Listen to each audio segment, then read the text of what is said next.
Good. Anybody travel? No. No? Oh, you did? Where'd you go? I went to see Mama. You went to see Mama? Yeah. No. In Amsterdam. Oh, yeah? Nice. And where'd you go? Back to Georgia. Georgia, on my mind. How was it? Good. Things are good. Yeah? Yeah, it's pretty close to normal. Some craziness in the city of Atlanta, but Yeah. other than that, pretty much back to normal. Nice. And, Still waiting for a D-Live to connect. and so you had a good trip? Yeah? Yeah, amazing. Yeah, man.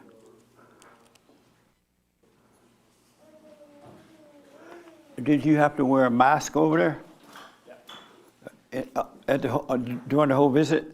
Everywhere outside of the house. Everywhere outside too? Oh, wow. That's amazing. It was terrible. Yeah. Is it hot over there right now or cold? Oh, cold.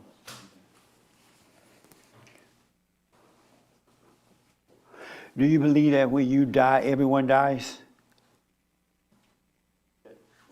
When you die? Everyone dies. Why don't you believe that? Yeah, I die when I die. And no one else died but you? Yeah. Oh, interesting. Okay.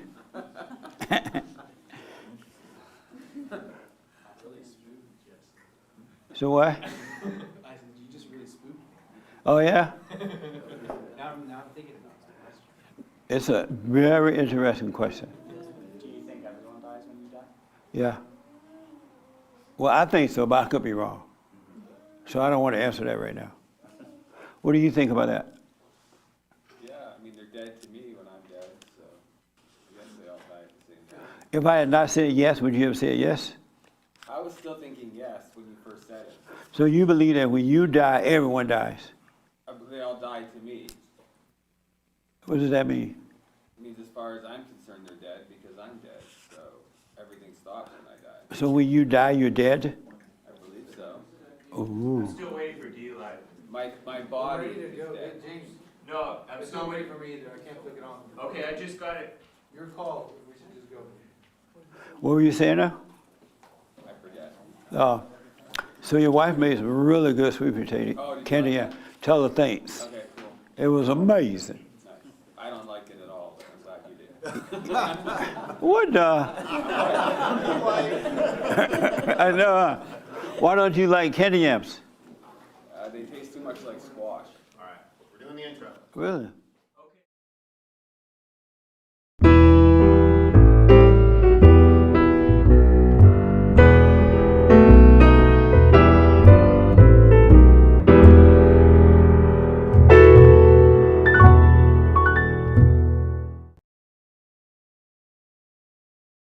When the hotel found out what it was about, they canceled the people. Jesse, we are live. Good morning. Welcome to church. I am Jesse Lee Peterson. Thank you so much for being with me. Happy New Year to everybody, and I wish you well this year. Happy New Year, everybody here. I wish you well. Anybody made any of those resolution things for this year? No? Amazing. You could get involved by going to our chat line, and whatever your questions or comments are, James will let me know, and I will get to them. I had an amazing holiday. It was more than a notion. It was so good, it made you want to slap your mama. It was amazing. I didn't travel, I didn't do anything. I stayed home the whole time. Well, I went to the gym one day, but other than that, I stayed home. Anybody have any questions? Anybody have any questions or anything before I get rolling here? Yes, Raymond. I don't know how you celebrated when New Year's Eve when it came, but I celebrated by just praying, because to me that's all I knew I could do at that time. You prayed all day? What were you praying for? I just prayed at midnight, starting at midnight. Oh, just until midnight, 12:01 kind of thing? Yes. Oh, okay. Nice. Anybody else? No? Oh, amazing. So we can just take up the offering and leave there. Because everybody's doing fine, right? And this is a fellowship. And no one, so what we're doing is, I noticed that men and white people are becoming obsolete. Have you noticed that? Isn't that terrible? It's just terrible. Why is that happening? The idea of racism? Is it racism, you say? Right here.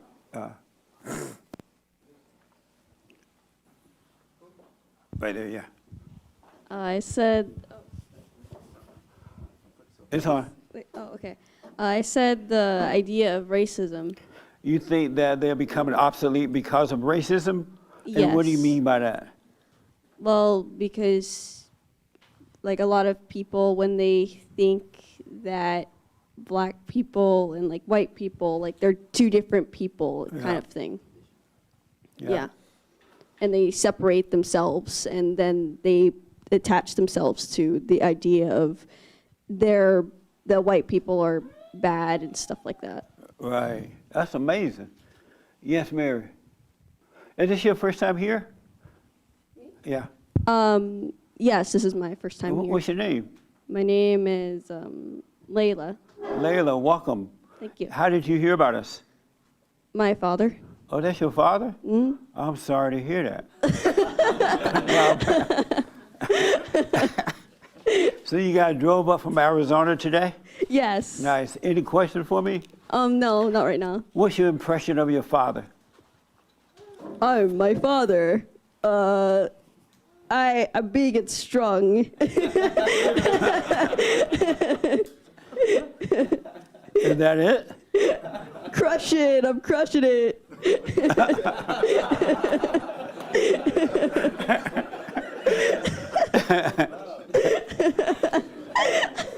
Amazing. How old are you? I'm 17. I'm Oh, going yeah. to be 18 in February. And how's your life going so far? It's going all right. It's life. Why not amazing? Yes. Why isn't it amazing? Like it's all right. Like I can't exactly call it amazing. I don't know what is amazing. Right. And what can make it better? I think I just have to find that out. Oh, okay. Nice. Thank you for coming, all right? Thank you. Mary, did you have your hand about that? No. Who had, I saw a hand. Oh, okay. It's because men have no courage and white people have no courage. And the last thing that you want is to be a coward in life. I was thinking about this when during the weekend. When I was growing up, I didn't know cowards. You know what I'm saying? And if a man was a coward or a woman, they were called out. But now it seems like everybody is afraid, just have fear of everything. And I don't know how it got that way. I mean, I kind of know, but you can't live that way, folks. You're losing your country because you're cowards. You're losing your family. You're losing everything because you're cowards. And we got to overcome that real soon. All right? And I don't even know how men live with themselves being cowards. Oh, unless you stay high all the time, right? That's why everybody smoke pot, huh? Right? So that's how they deal with it, about keeping you high. But it's a horrible way to live. I'd rather stand until I get it right before I become a coward. America needs you to stand up because it's not about color, it's about character. So one thing that we're going to do this year, we're going to focus on love, and we need to return to Christianity. We need to bring that back. I've noticed that it's hard for a lot of people to even admit that they are a Christian. They're afraid of being attacked or for some reason they hate it. And we got to bring Christianity back. It's an honor to be a Christian. It's a blessing given to us by God to be a Christian. And I asked most people this past year, are you a Christian? Depending on what you mean by Christian. Are you a Christian? I'm spiritual. And then when you ask them, what is spiritual, they have no idea. I think they got that from Oprah. Everybody's spiritual now. We need Christians in America, and we need to get over this idea of being afraid to be a Christian. It's a blessing, and be grateful that we have the opportunity to be a Christian, and we live in a country that was given to us by God. It was created by Christians. And now you have men and women who are afraid to say that they're Christians. I just never imagined it would get to this point. But hopefully we can turn it around this year. We got to turn it around. So the first thing is we got to focus on love. You got to love God. You don't have to, but you should love God with all your heart, soul, and might, along with nothing else. You have to love him more than you do yourself, your daddy, your mama, your wife, your children, your money, your so-called friends, your house. You can't love anything more than you love him. Otherwise, you would be a coward. So you gotta come back to that, to loving God with all your heart, soul, and might. We gotta get back to that, because in that there is no fear. None, zero. You cannot be controlled, you cannot be manipulated, and you cannot be used or anything if you love God with all your heart, soul, and might. And so and then you got to love your neighbor as yourself. I've noticed that the Christians are acting just like the non-Christians. They turn on each other as quickly as a so-called sinner would. They have no love for one another at all. It's crazy to see it's gone out of control, but that's what the enemy of God wants. But we got to love one another.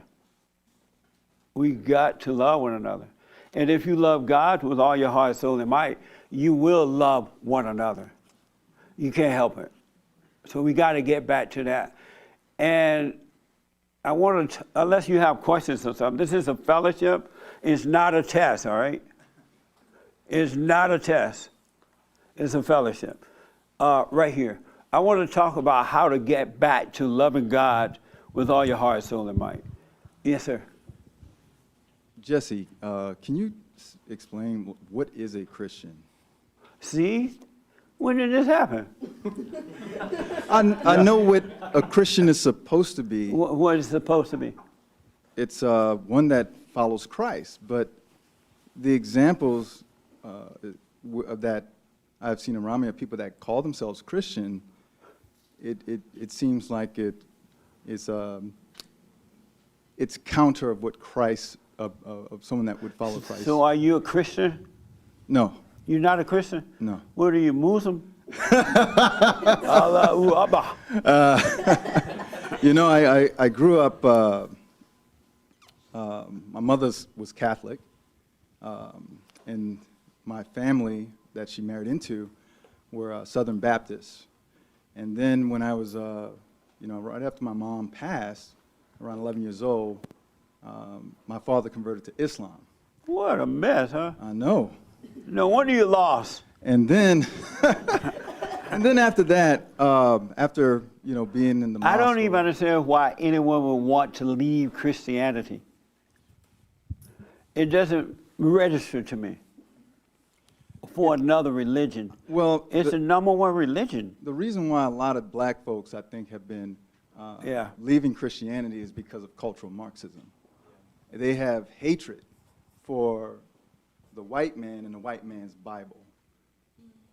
So Yeah, I've been seeing that coming for a while now. You're right about that. And my father, he'll tell you, he didn't teach me to hate. Why haven't you gone back to Christianity now that you're an adult? Because I'm trying to find out what that is. Oh, I see. Right. So when I was, Do we have any Christians here? Oh, everybody and their mama. What the? what I We're realized going to though, find out what it is. good.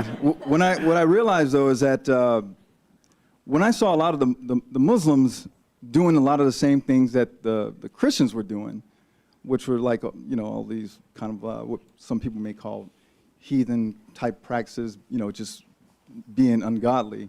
It looked the same to me. And then what I ended up doing, I got heavily into martial arts. And the man that seemed mostly Christ-like to me was a Japanese sensei.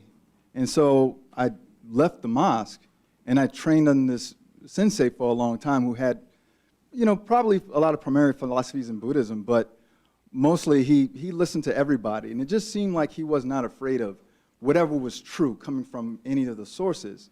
To be honest with you, Jesse, one of the things that attracted me to you was you have a spirit like his where you're not afraid. And in that act of not being At one time, I want to afraid, tell you, I was afraid. I used to be afraid, really. But I was afraid of stupid stuff. I wasn't afraid of real stuff. I was afraid of women. I couldn't speak up to them. And I didn't know I was fighting against the mama spirit at the time. And what else was I afraid of? That's it. That's amazing.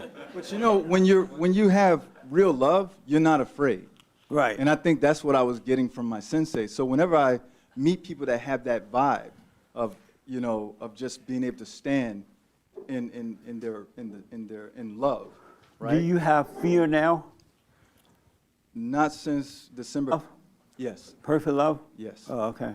Nice. Let me see the hands of the Christians. Oh, okay. The young.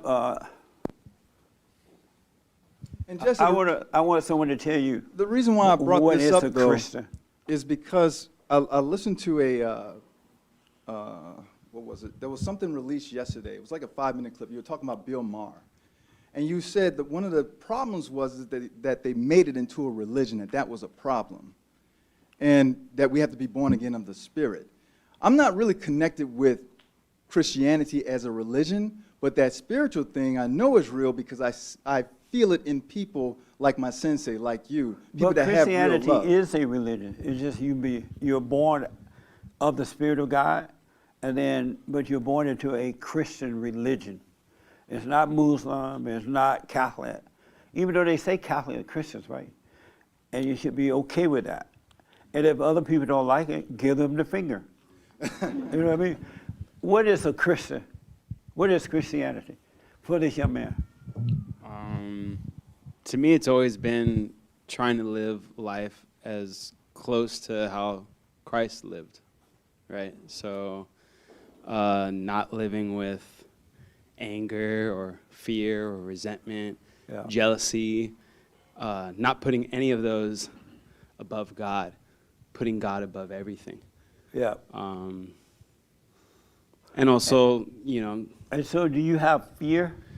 not anymore. You have perfect love? Yeah. Okay. Amazing. Have you always been a Christian? Were you born a Christian? I was Into raised that a Christian, religion? but I didn't always think And why or not? live like a Christian because I got caught up in the world. Oh, I see what you're saying. Yeah. That's amazing. Good, man. So it's to love God with all your heart, soul, and might. If you are a follower of God, as you said, you have perfect love. And no one or no thing can make you deviate from that, no matter what you have to go through. Because once you were born into it, you cannot be changed from it. Right here, you're a Christian now, right?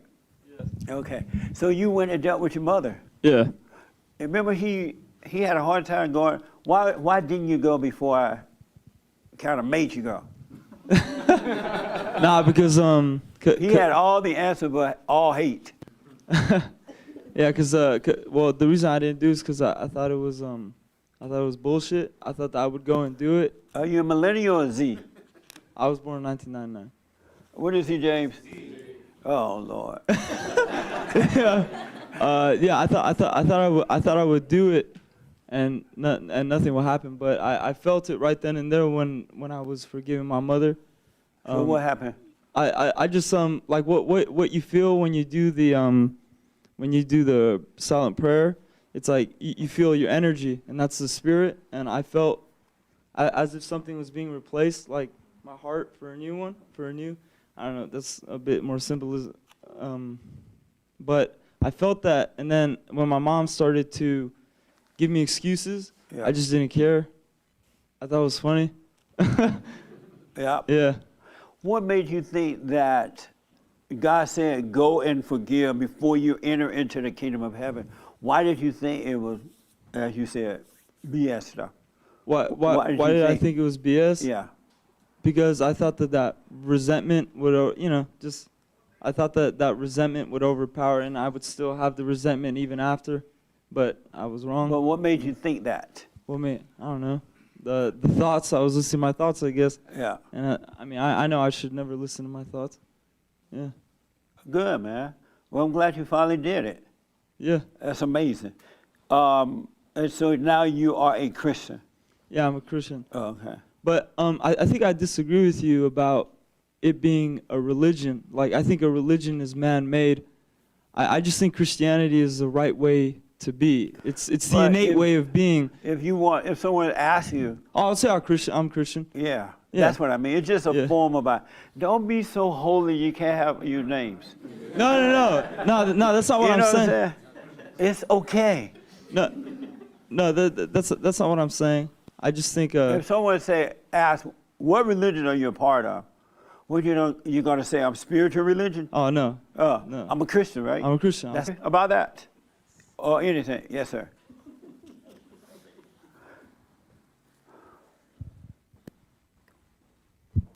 So one of the reasons I don't like saying I'm a Christian is because 90% of Christians believe that Jesus was God, and I believe that that is a different religion than the religion that you teach and that I believe in, that Jesus was God's son. So what does that have to do with you that 90% of people believe that?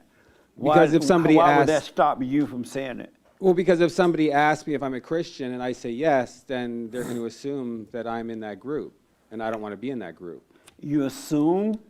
I Have you ever heard James Haight use the word assume? I have. He said assume.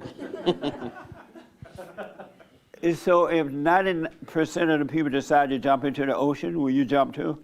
No, I'm not going to fall into the ocean, and I'm not going to believe that God is Jesus, but I don't want other people to think that that's what I believe, because I think that's a you different can't help what religion. people think, man.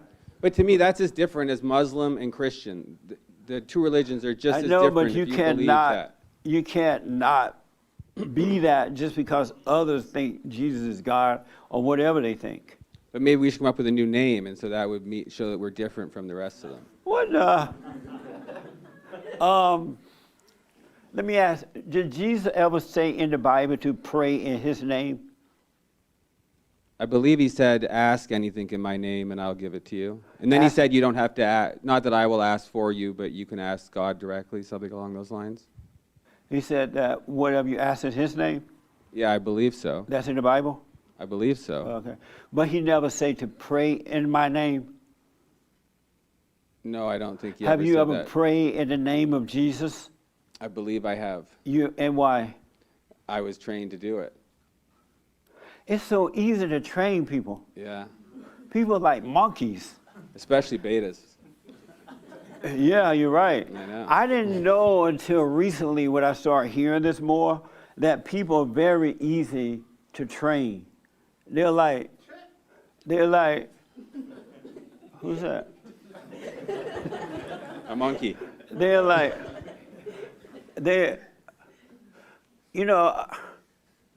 I've heard of people putting other people on pedestals and making them your God-like or your guru or whatever.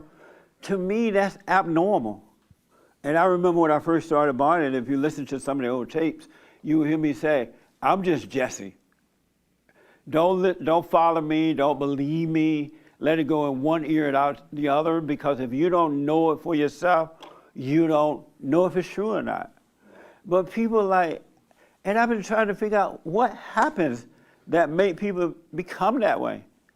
Because when I was growing up in Alabama, I grew up in Alabama on a plantation.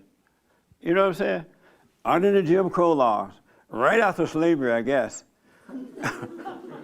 Even though slavery is like 150 years old, gone, right? And And I didn't grow up with people having gurus and making someone else your leader, and I'm still like that. I rebel in a minute. I'm not going to follow anyone. It doesn't matter. Even when I was a kid, I wouldn't follow anyone, and because my grandparents were not like that, the people around me were not like that, and I never understood why people did it. I know now. I think I know now because I've been thinking about it. Joel and I had a little bit about it on the radio this past week. Why people put you up as a guru even when you tell them not to, they still do it anyway. I think I know why now. I think I do, because when I was growing up, it was never like that. Even when I moved out here, there were people I admired, preachers and others, but I would not let them be my leader. It's just, they were smart, they were wise, but I could separate the wiseness from the man.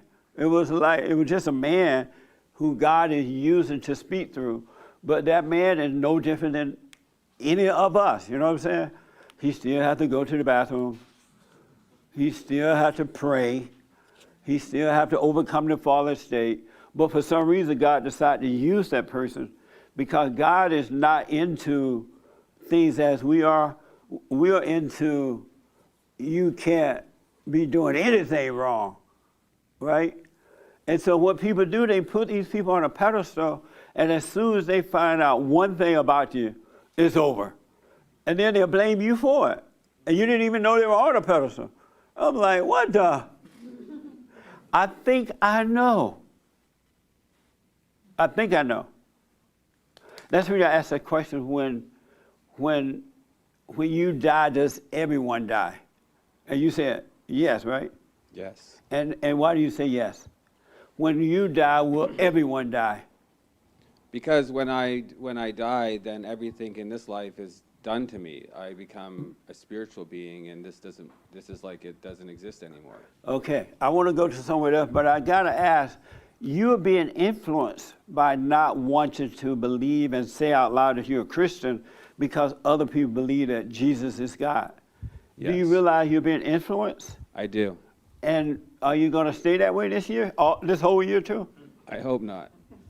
Is it hard to overcome? Yes. And why? Because I've been trained all my life a certain way, and it's very hard to untrain your mind. So it's hard to untrain and just be yourself. It's hard not to see I was raised a Christian in a very small Christian group that were very big on training you to be a certain way. And so I have a hard time not seeing everything through those eyes still, and just seeing it for itself and not interpreting it. And so do you believe Jesus was God or the Son of God? I believe he was the Son of God. And so that doesn't free you up to believe that from what the world think about you? What do you mean, does that free me up? To say, hey, I'm a Christian.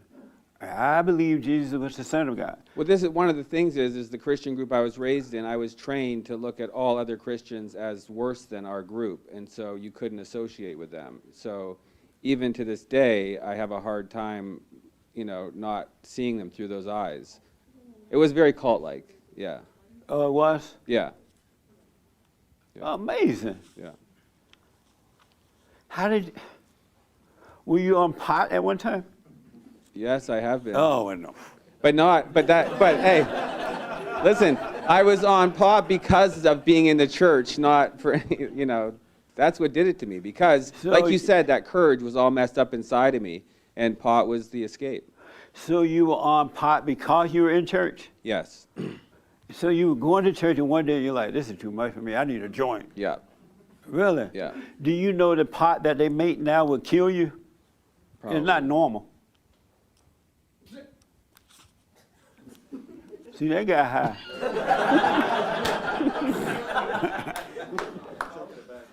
When I was smoking pot, it was like regular pot. It didn't have this nasty killer odor that it kills all the bugs around you. So I would be careful with that. So I'm going to tell you how to overcome. suggest how to overcome that in a minute. All right? Yes. You don't want to say you're a Christian because other people think Jesus is God. Right. Okay. Yes, Cheryl.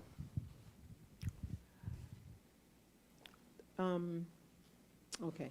So sometimes I don't want to say I'm a Christian because You don't want to say it either? sometimes I'm hesitant to say I'm a Christian And why?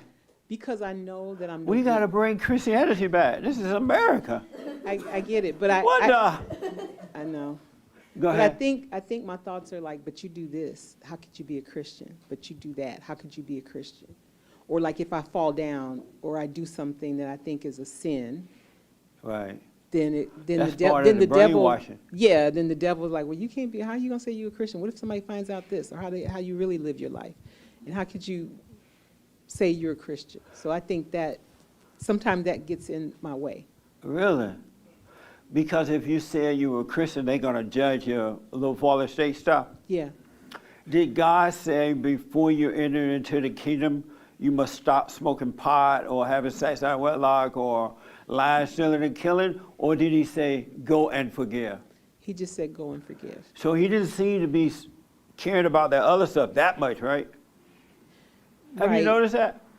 When God said, in order to be born again, to enter into the kingdom, you must forgive. He didn't say, in order to be born into the kingdom of heaven, you got to stop having sex out of wedlock. You got to stop doing drugs. You got to stop all this other stuff that you're doing, right?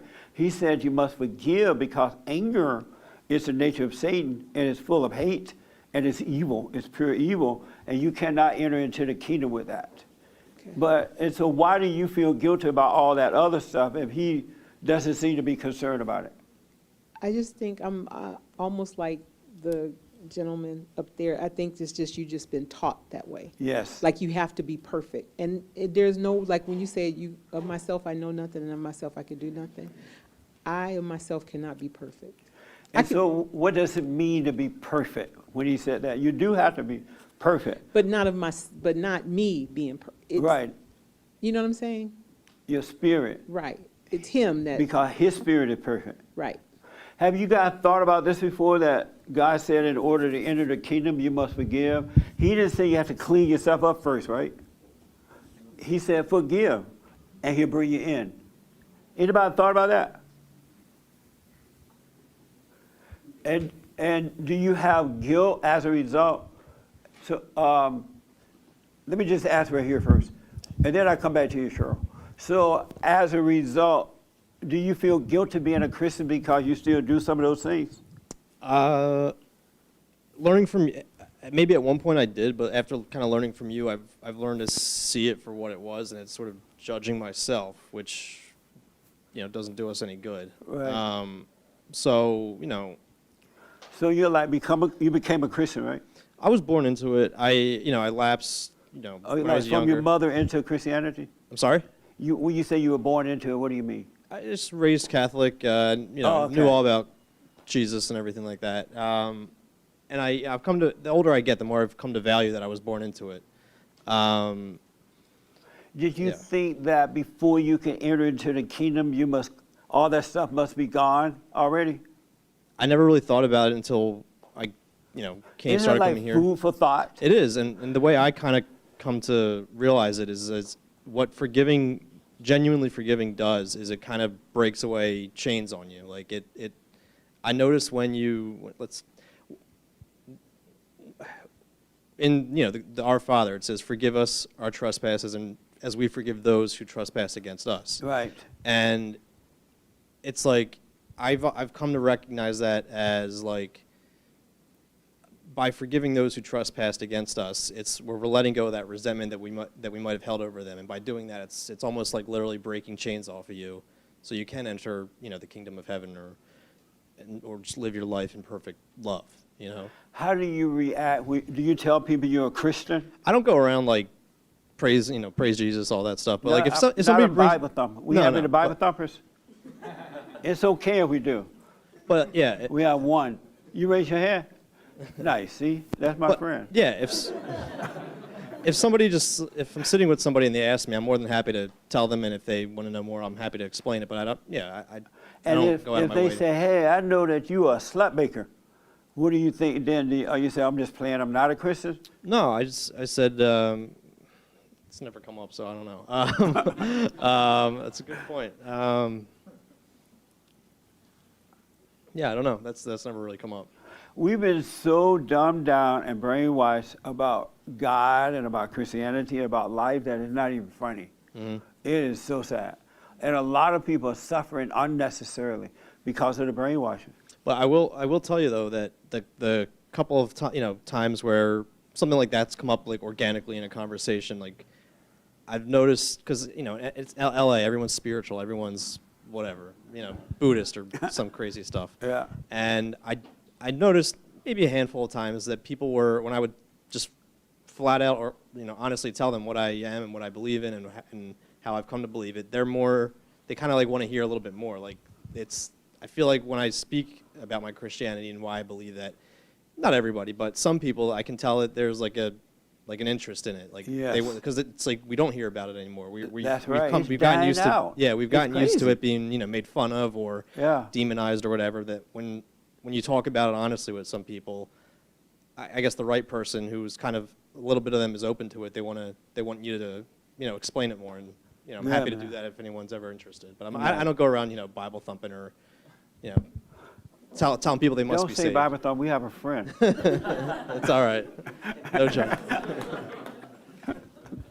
Okay. Yes, sir. Yeah. I just want to touch up on what he was saying about how that the Christians believe that Jesus was God. I think that it's all one and the same, the Father, the Son, the Holy Spirit.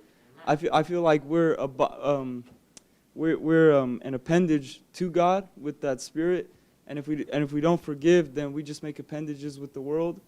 And so what you were saying with if we die, does everyone else die? I don't think anyone is alive or dead until they pass on their spirit. And so right now we're just in a mode of kind of equilibrium, like we're not dead, we're not alive until. So you don't believe when you die, everyone dies? No, I don't think that they're alive either. I think that we're in a state of we get to choose, and our spirit is the real life, and so that's what I You believe. get to choose what? So right now, With peanuts so and Oreo cookies all put together. so That is so good. I can't do it now because I get fat. Yeah. So no, I mean, right now we, as individuals, we have the decision to live life for the world or live life for God. And so, And how do you make that decision?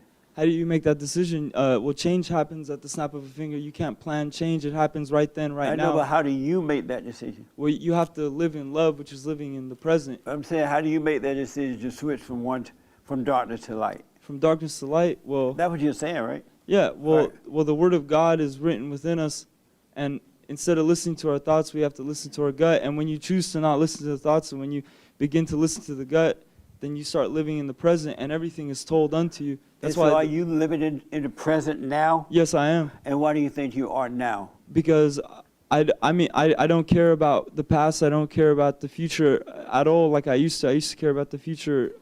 It was my God in a sense. But Yeah. I still time to time bring up like stories that I think are funny, but Right. I'm not living for them. Like they don't affect me. And also times when I'm living in the present and things happen and they start going bad, I'll just start laughing and I'll think it's funny and I'll just handle it as it comes. And Nice. even now, You smoke pot? I don't do any drugs. How about pot? That's a drug. I hate pot. I don't like How pot. about pot? No. Oh, okay.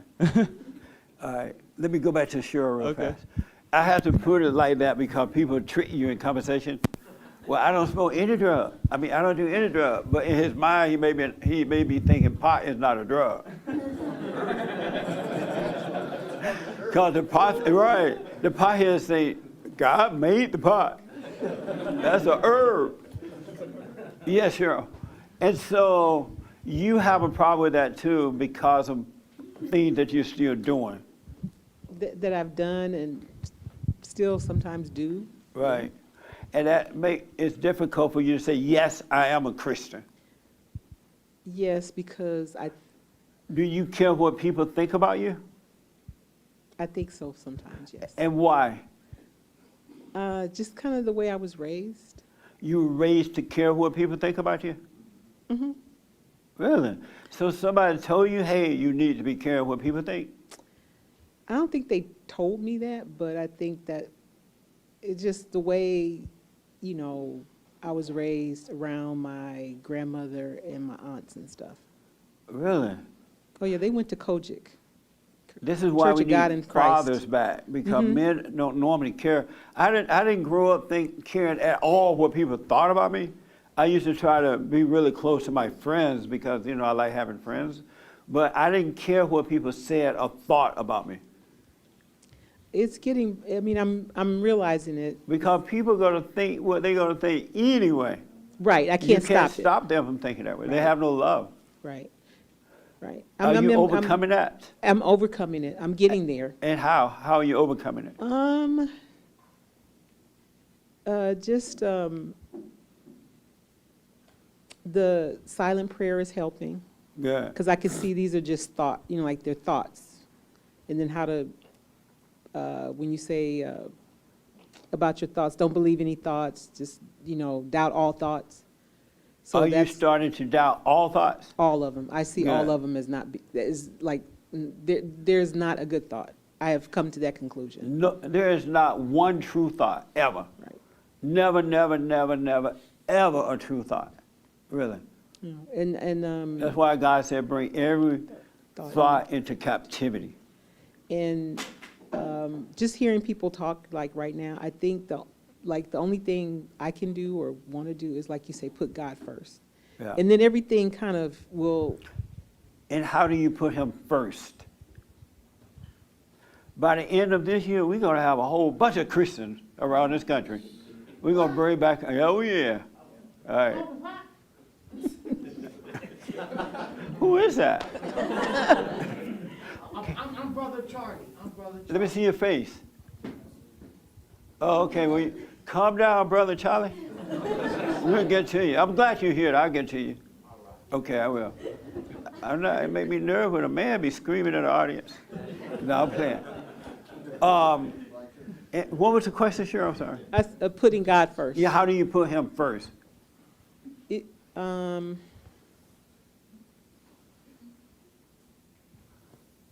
I don't know. I want to say I don't know. I want to say silly stuff like get up early and do the silent prayer. Why, that's silly. It's not silly, but What the? I don't like stuff I can do. Like I see that I need to get up early. Like it needs to be the first thing on my plate. Is to And do it's the silent not. prayer. It is, but sometimes I get distracted, and I see that. Yeah. And the same thing about at night. I want to like get in the chair and go to sleep because it's so comfortable. But I need to do my silent prayer first. And those two things is like putting those things If I don't want to first. make a video like this, Who is that? Okay. Go ahead, Cheryl. So those are the two things that I see that. Okay. The one thing I want you to know, you will get to a point as a Christian that life is absolutely easy and absolutely amazing. Really, you will get it. When God said his ways are easy and his burdens are light, it is 100% true. All right, so we're going to get you there this year. You want to get there. And you can get there. It is mind-blowing. It really is just mind-blowing. And so, sure, you got to do it. You got to. Yeah, I have to put that first. Yeah. Right. So Okay. those two things I see that, those are two things that I see I need to do. Okay. Let me come here, and then I come to you. Okay? Right here. He's been waiting a while. Everybody know who this is? And there's one thing you know about him is what? He black. Yes, sir. I'm interested. When I go around, travel around, everybody knows Joel. He black. Hi, Joel. He black. They always, as soon as they say Joel, he black. before you can even respond. It's like, yeah, like his last name, Joel, he black. Somebody wrote a book and sent it to me, a conversation with Jesse Lee Peterson. Who wrote that? Who wrote that, Ernest? I have no idea. And they have Joel all the way through the book laughing, and Joel said this. So what? Black. Oh, yeah, a black person wrote it. I wish I could find it. It's really done well, too. Yes, sir. I want to understand what the Christians who say Jesus is God and the Christians who say he's the Son of God are disagreeing on. What's the difference? Somewhere down the road, somebody told the Christians, they decided that I'm going to tell the folks Jesus is God. When Jesus clearly said he was the Son of God. My Father and I are one. My Father sent me. But the people somewhere put Jesus on a pedestal, and they made him into a God. Even when he said, don't make me into a God, because greater work than I'm doing that you shall do. And God would never say to you, you know what, Jesse, you're going to do greater work than me. You know what I'm saying? Yeah. But Jesus said, hey, calm down. It's not me that's doing this. It's my Father that's working through me. He's doing it, not me, right? So don't praise me, because greater work shall you do. And so, but for some reason, people start, I didn't hear that growing up. I only heard it when I moved here to LA. But people started teaching that Jesus is God, and a whole lot of people believed into it. And once you believe into something, whatever you believe is what controls you. That's why you need to know for yourself, not because someone said it. That makes sense to me. And I noticed that all the people who believe Jesus is God have no peace. Their lives are screwed up, and they're waiting to get to heaven. They don't have paradise on earth. But those who believe that Jesus is the Son of God, they have paradise on earth. They're doing much better. Thank you. All right. Yes. Oh, let me take this young man first and then here. Okay? I'm sorry?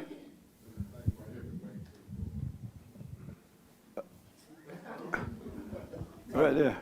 You don't want to go your turn? Let me run this meeting, Mama. Yes, sir. Yeah, just to kind of help with Cheryl, she was talking about putting God first, and I heard that it seems as though it seems as though you assume or are thinking that putting God first is a doing thing. If I wake up in the morning, if I pray before I go to sleep, like performance-based, when putting God first is an awareness of him in your life all the time and living in that. Pray without ceasing. In the spirit of that.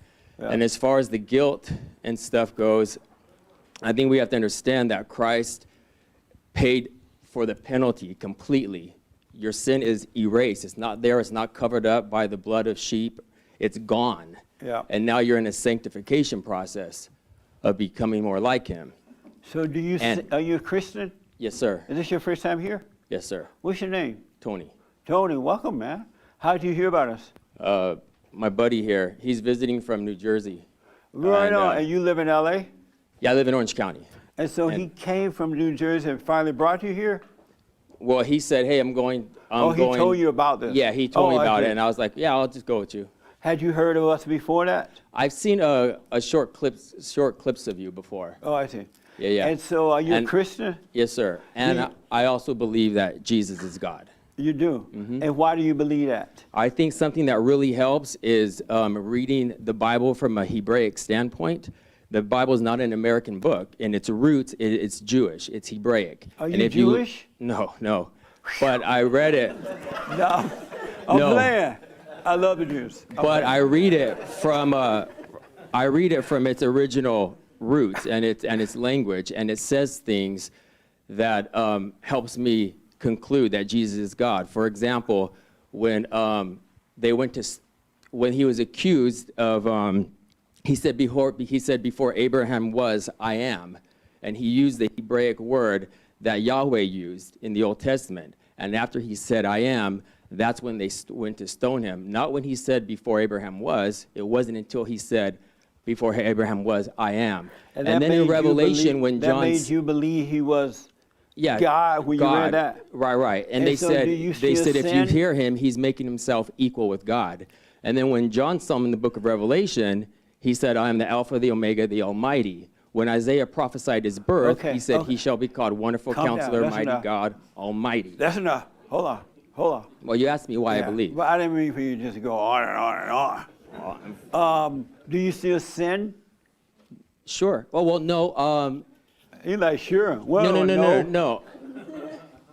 Yes, I sin, but I am not penalized or guilty of that because it's been taken away at the So cross. you still sin, but no big deal with God? I don't want to say it's no big deal, but my sin is paid for. Who paid for it? Jesus.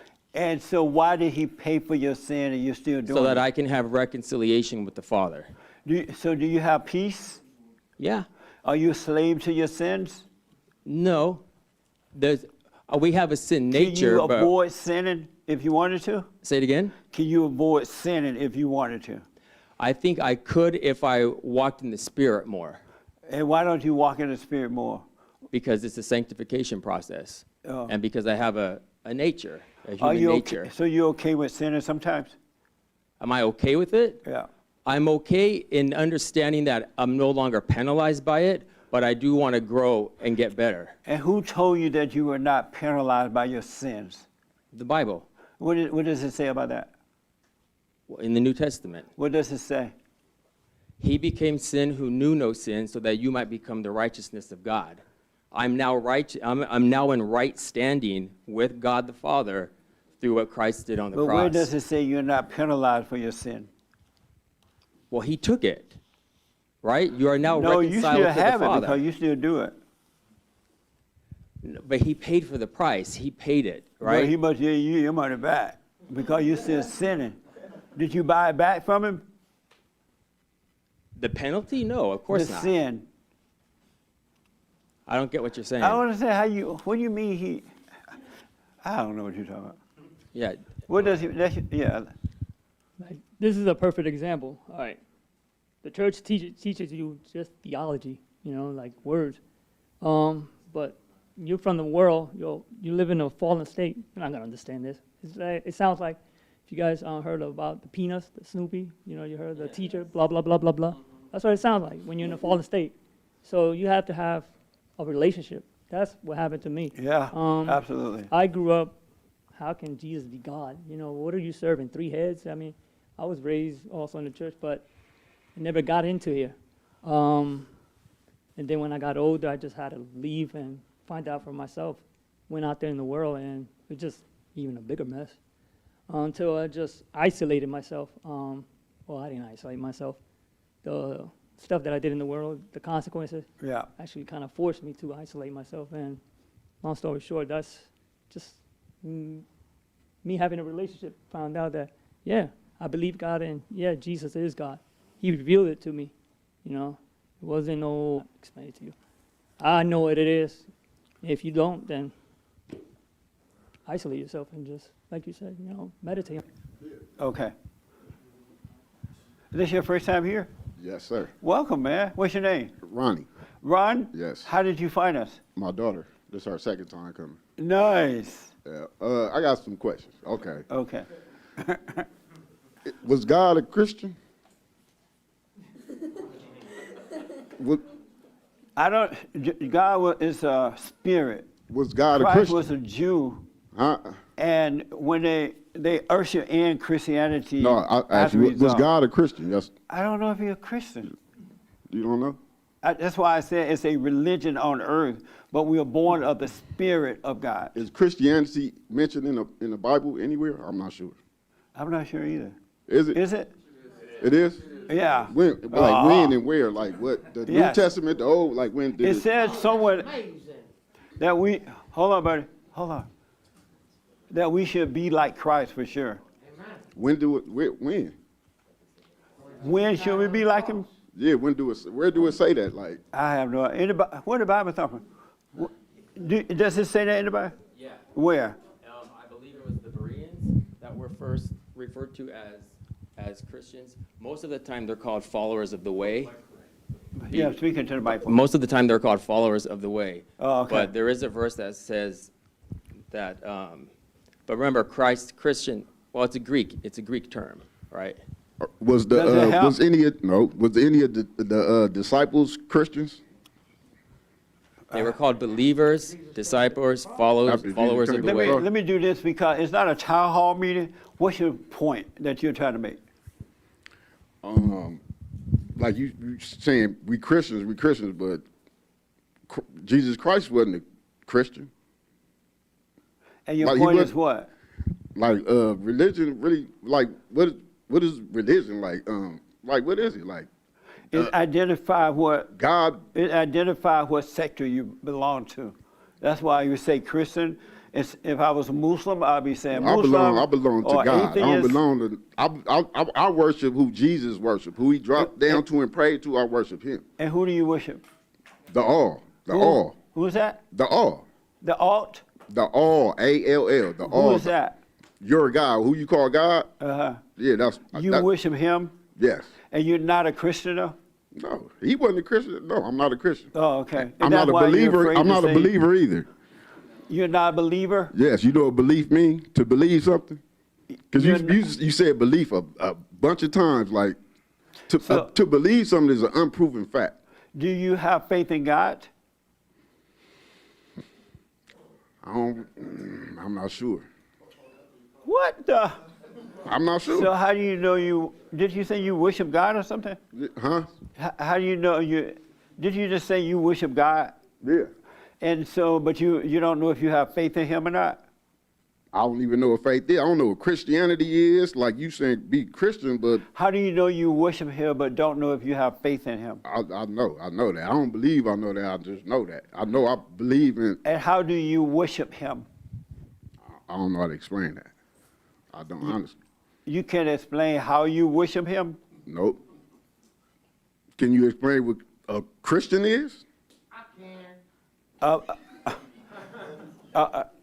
We were ushered in by Christ, so we became Christ-like. He allowed us to come in. Okay, when you said when you were saying God said those who believed in that became sons of God. We are all sons of God, children of God. We all breathe the breath of God in us. He blew His breath into us. Can you be a son of God and not be born of God? Can you? I don't know. Can you? I don't understand this man. No, I'm what kind of conversation we having here?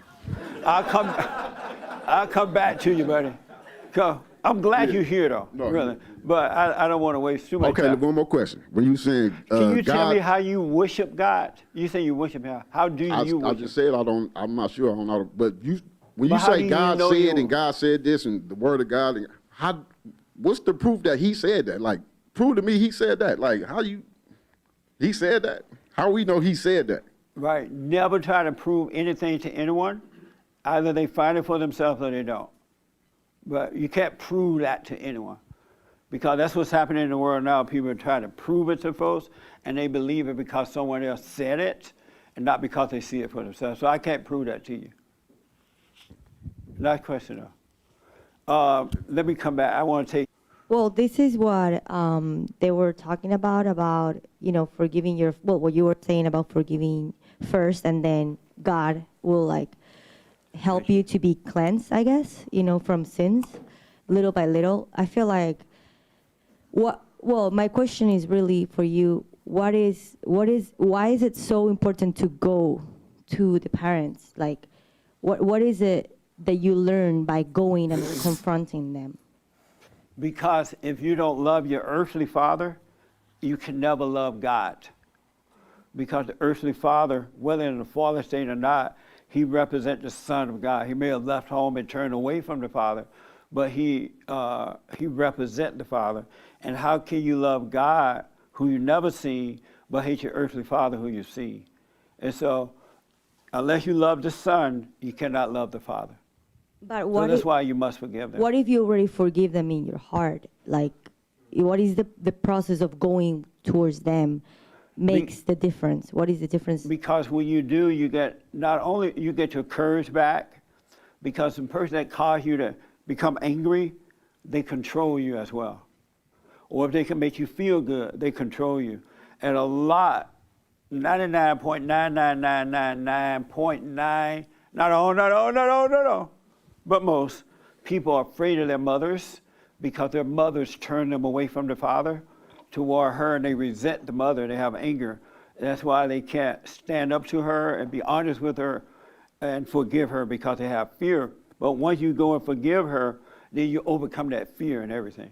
Because I'm asking this because He didn't say do it in your heart. He said go and forgive, and I will forgive you. Yeah, but I'm asking this because I forgave my mom way back there, even before I heard about you. Right. But I felt like I did it in the wrong way because they were pressuring me, and I didn't even knew what I was forgiving Who her. would pressure you?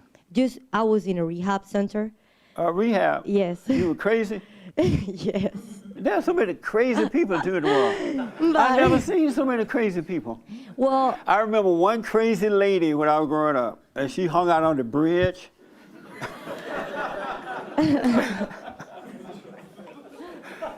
And she lived in Russell County, right? I lived in Barber County. And I would ride the horse to see my girlfriend after church. And I was afraid to go across that bridge at night because I thought she would be there and scare the horse. But I think she did now, thank God. But other than that, I didn't know any crazy people. Everybody crazy now. There was a guy, I was in the office Saturday, which was yesterday, just doing some work, and all of a sudden I hear this person outside there, yelling and screaming and carrying on, and breaking all the flower pots out and everything. And he took off running. But thank God James have him on. You have him, right, on your camera thing? Is that the same guy? I think it is the same guy. Yeah. But you. So what I'm saying yeah, is, if you did it under pressure, you did not forgive. That's what. When yeah. I went and forgave, I saw He allowed me to see that was holding me in captivity was the hatred that I had in my heart, the anger I had for my mother, because I thought I loved my mother. I felt that emotional love for Mama, right? So I thought it was love, but it came from hate. And when I went and forgave her, and it was the hardest thing I ever had to do. But once I did, I was free from it. So for me, it's like when I was forgiving her, and I was like doing it more like to like put her on the face. You did this, you did this, you did that. It was more like Well, you to have like not forgiven her then. did that like that, right? Yeah. But I thought that was courageous of me, you know. That was crazy of you. Yes, so I was like, oh, I already built up my courage because I didn't care. My mom thinking like me throwing all these balls at her, like in the wrong way, in the wrong heart, towards her. But I was building courage. That's what I thought. That's what I was asking you about. What do you get from going to them? But I feel like, as this young man was saying, because he thought going to the mother and forgiving her was BS. But once he went and did it, it set him free. You will be set free, and you will return to the Father. Then you can finally live your life, because through the earthly father, you return to the Creator. Yeah, that's it. So you need to go to her. Yeah, thanks. All right. Let me take the man behind you, then you, or her. And then I got to do something here. Okay, there. Yes, sir. I was just commenting on the, like, where in the Bible it calls people Christians and things like that. Oh, we already got that. Yeah, but it was something I felt was important because there seems to be a lot of confusion with semantic. Like, a lot of people keep talking back and forth about whether or not it's right to call yourself a Christian.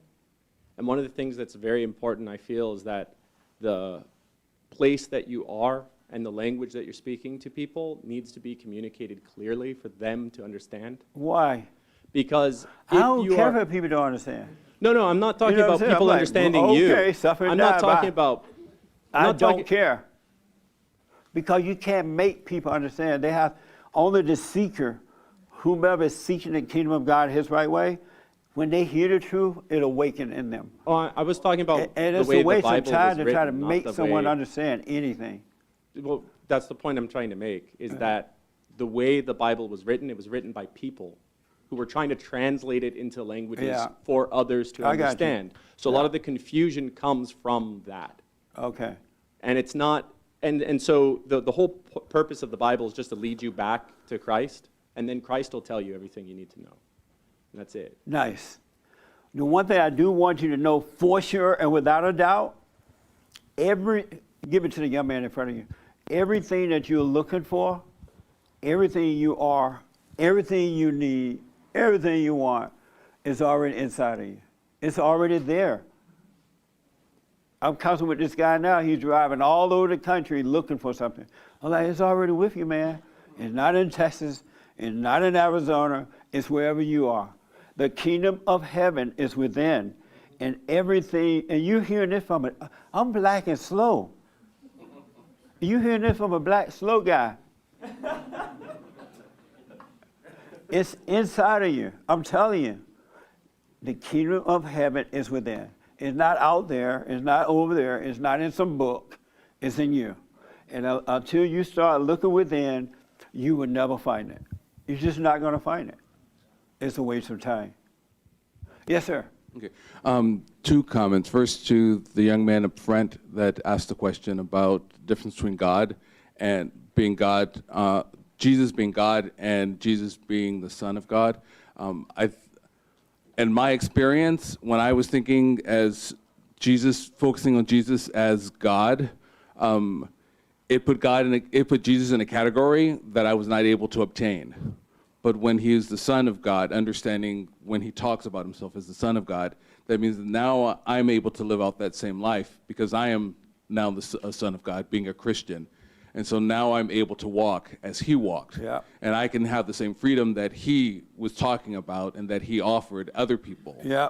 And so that difference, I think, is important, that small little difference. And then the other thing about that the young lady was talking about, the difference between going and pursing and forgiving your mom and doing it in your heart. I forgave my mom many, many years ago, but it was a lot different when I went in person and forgave her with the right intention, understanding that it was the spirit within her that caused her to turn me away from my father, that caused her to, really castrate me, to put it kindly, in a lot of ways with how she was raising me. But when I was able to forgive her, my life has changed completely. To the point, a lot of times I look at myself and I don't recognize it because I don't have the fear, I don't have the concern that I used to have, I don't have the worry that I used to have, and Right that on. makes a big difference. Nice. The reason that you have to go, God said we must be born again, and all those who are born of their mothers are born of the flesh, right? So they're dying. And then when you forgive her, you're born of the spirit, which is of God, you start to live. So that's another reason you need to do it. He didn't say call on, on the phone, in your heart.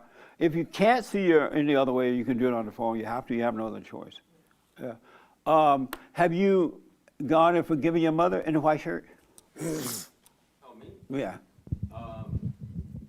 I don't know. I don't have a reason to. She hasn't done anything. She hasn't done anything? No, I don't. So she raised you, right? I have a very close relationship with both my parents. Right. And your mother made no mistake while raising you? Not that I see. She wasn't a perfect mother. No one is, but nothing. But why do you say she wasn't perfect? Because no one is. But why do you say she wasn't? Why do I say my mother wasn't perfect? Right. Because she couldn't be. Did she make mistakes with you while raising you? I'm sure she did, none that I can point out, but... You can't think of one thing that she did wrong or you wish she had not done? If I sit here for a while, probably, but... It'd take a while to think about mama? Yeah. Your daddy was perfect too? No, my dad wasn't perfect, but I have a good relationship with him. Did he make mistakes with you? Sure. And what mistake did he make with you? Probably putting, which is working a little too much and not spending as much time with me as he could have. And so, probably, or he did? No, he worked late, so yeah, he did. If I had to choose one like you're asking me to, I would say that. You would say your father's at work too much, he didn't spend enough time with you. Yeah, he could have spent more time with me. And why do you say that? Why did you need more time? Well, when I had Little League baseball games, he came to a handful, and I know other dads made sure they were at each game. Right. You know what I mean? Just things like that. And you needed him to be there? It was nice when he was there. Did you need him to be there? As a father, I would need him to. Why? Yeah, because I was a good player, and it feels proud when your dad is proud of you. Amazing. And so you can think of what your father did, but you can't think of one thing your mother did. Take some time to think about that. It would take some time. And Yeah, that just makes because sense to you. it was more noticeable, when I would. Oh, I understand. She Yeah. hid her stuff, huh? Say it again. Your mother hid her stuff. No, I mean my mother he didn't have her stuff. No. Who told you that your father needed to spend more time with you at the game? Well, I liked him to. Because Who I told enjoyed. you that he needed No to? one told me. I enjoyed him being there. Yeah. And so you can't think of one thing your mother did wrong.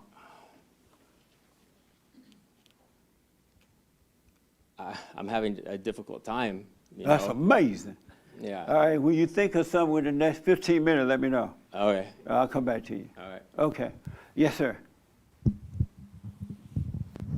Is that like a... Oh, I won't go there. Yes. That's amazing. Yes, sir. But I understand it. I totally understand. Yes. You spoke about going and forgiving. How do you forgive someone that's already died? By getting to know yourself, and you're going to see that you're not in control of your own life. You never have been. There are things that you have done you wish you had not done, even things that you said you would never do again, and you've done them, right? And you wouldn't want to be hated for that.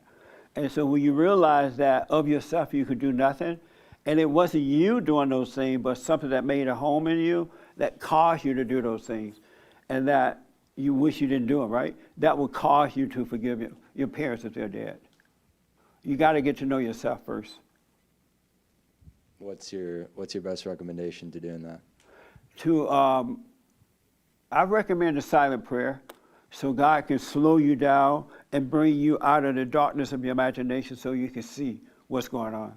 Because right now you don't know yourself. And you really need to know yourself, and that's how you overcome all that stuff, by knowing yourself. Is this your first time here? Yes. Oh, okay. How did you hear about us? My friend here. Nice. Any questions or anything? Other than that, are you doing the silent prayer right now? No, I don't even know what that is, honestly. On my YouTube channel, there's a silentprayer.video, right? And Chris is bringing something to you to show you, so you remember. Okay. And what it does is, are you a Christian? I was raised Catholic. Oh, okay. So Catholic don't do the hoop and holler stuff, right? No. You just walk in there and do some Hail Mary stuff and come back. Pretty much. Okay. Were you doing Hail and Mary?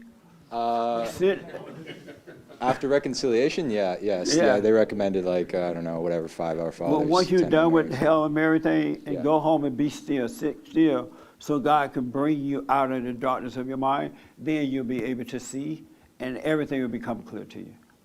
Right. But right now you're living in your head because you escaped there when you were traumatized spiritually. You've been living in thoughts, and they set you up to fail because all thoughts are lies.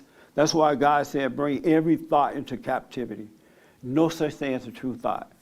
They make you think about the past or the future, which doesn't exist. He wants you in his presence. That's why he said, pray without ceasing, so you can always be with him, and Satan can't deceive you. All right, thank you. So give the silent prayer. Do you live here in this country? Yes, I do. Do you live here now, too? Mm-hmm. Oh, okay. Nice, man. Yeah. Have you seen any other videos or anything? Yeah, I've seen a few short clips. Also, I think I came here maybe once a long time ago, though, maybe like 10 years ago. Oh, it's okay. possible if it was still here. Nice. Yeah, we've been here at this location for 20 years. Yeah. Isn't that amazing? It was a lot smaller, than I remember. Or the place seems smaller? It looked different. I think because there are more people. Yeah. It's the same building, though. Yeah.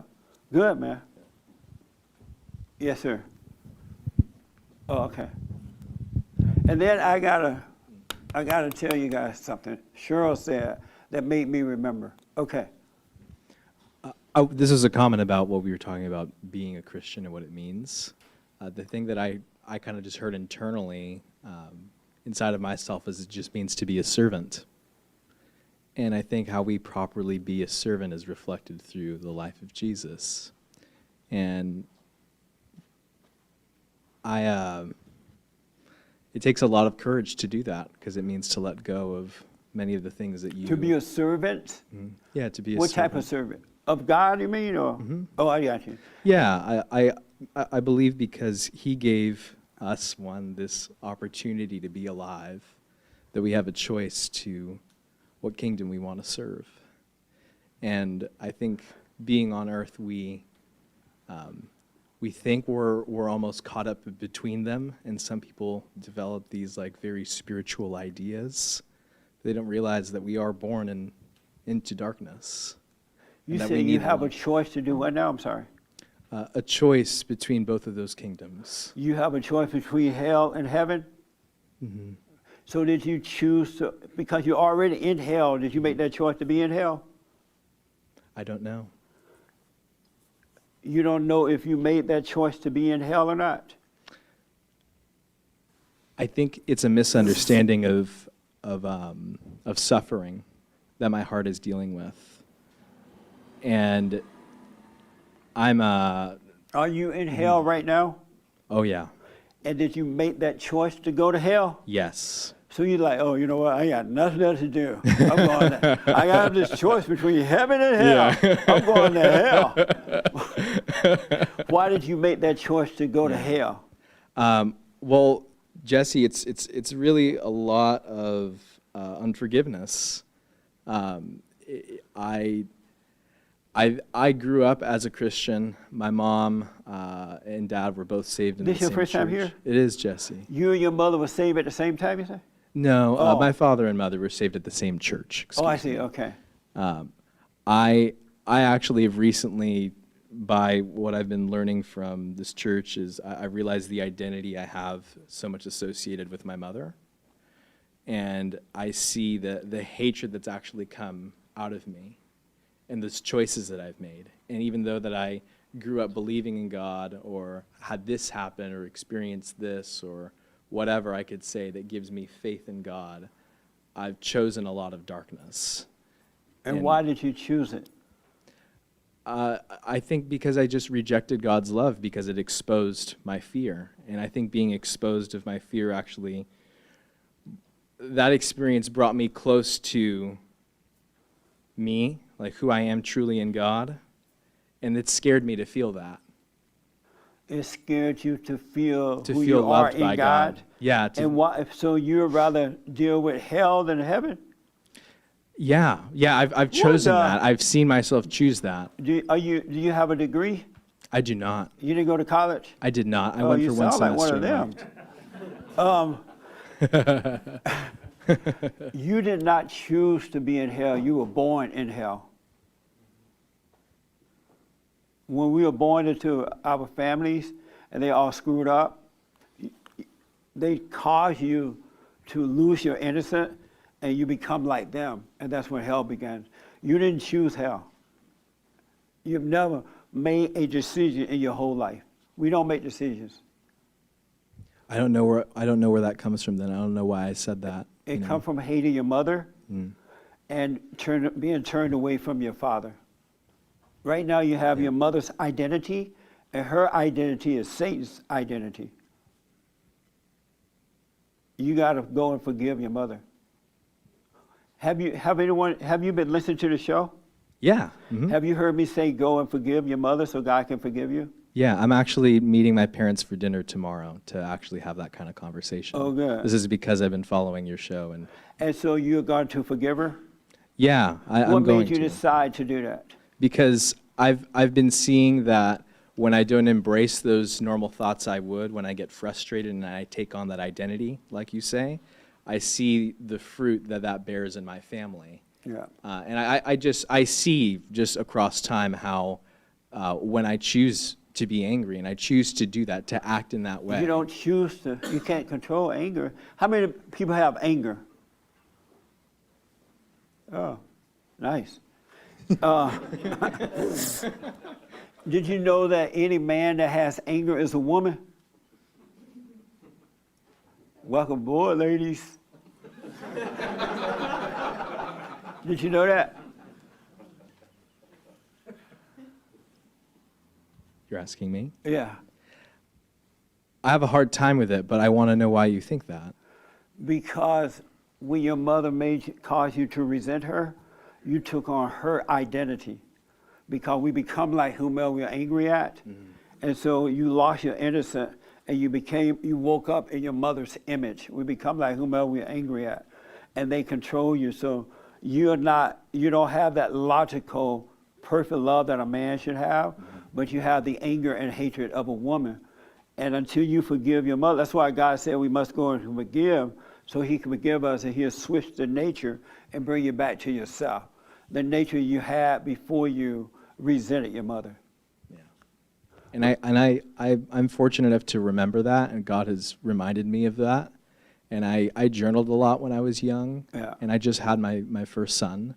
So I've been gifted an opportunity to see who God really thinks I am as his child, and not in that identity. Well, make sure you forgive your mother, and don't ask for forgiveness. Just say, hey, I'm sorry for resenting you, because mothers, they mean well, they can help themselves, but their mothers have turned them against their fathers, and it goes on from generation to generation. And your mother couldn't help herself. She hates her mother, she hates her father, and it just passed down. So don't ask for forgiveness. Just say, hey, I'm sorry for hating you. I'm just like you, right? Beta male, I'm just like you. And I'm sorry for hating you. And if she accepts it, fine. If she doesn't, fine. If she starts crying, fine. If she doesn't, fine. God will forgive you. Never ask a human being for forgiveness, because they will not forgive you. Human beings don't forgive. That's why God got it set up. When we go and apologize for playing God, for hating someone, he will forgive you and set you free, whether they admit to it or not. That makes sense? Yes. Okay. Yeah, go and forgive your mother and you will be free. Do you believe that it is important to also address exactly what you're forgiving a person for? Don't plan it. Have a wait and see. Don't plan what you're going to say. Just have, and God will be with you, and he will give you the right words to say. It'll be amazing. But if you plan what to say, it's a setup.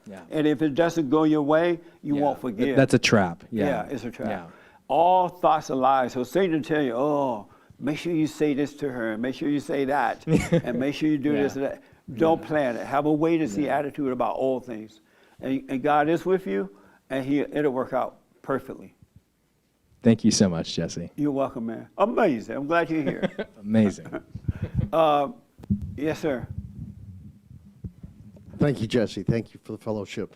I think that the Bible, I'm speaking for a gentleman behind me, the Bible, a lot of it was written by people who didn't want to write it, like Saul that became Paul, and Jonah, he didn't want any part of it. And so a lot of times these people, where this word of God came from, no one was writing it to trick us or to scam us or to fool us. A lot of these people that have these fantastic books in the Bible were people that didn't want anything, they didn't want to be stuck with it. Like Jeremiah, all these prophets that end up getting killed, and stories written about them. And I just wanted to make the point that the Bible isn't one person, and that it's definitely written with people's heart's blood, because a lot of them, they didn't intend to sit down and write their portion of the Bible. Thank you, man. I'm sorry to rush. I'm going to run out of time. So, did I see someone here right here somewhere? You? Okay. Oh, go ahead, James, while we're coming here. And then I have a question for this. Yeah, man. Yeah. You like me? Now you got to sweat it out for a while, huh?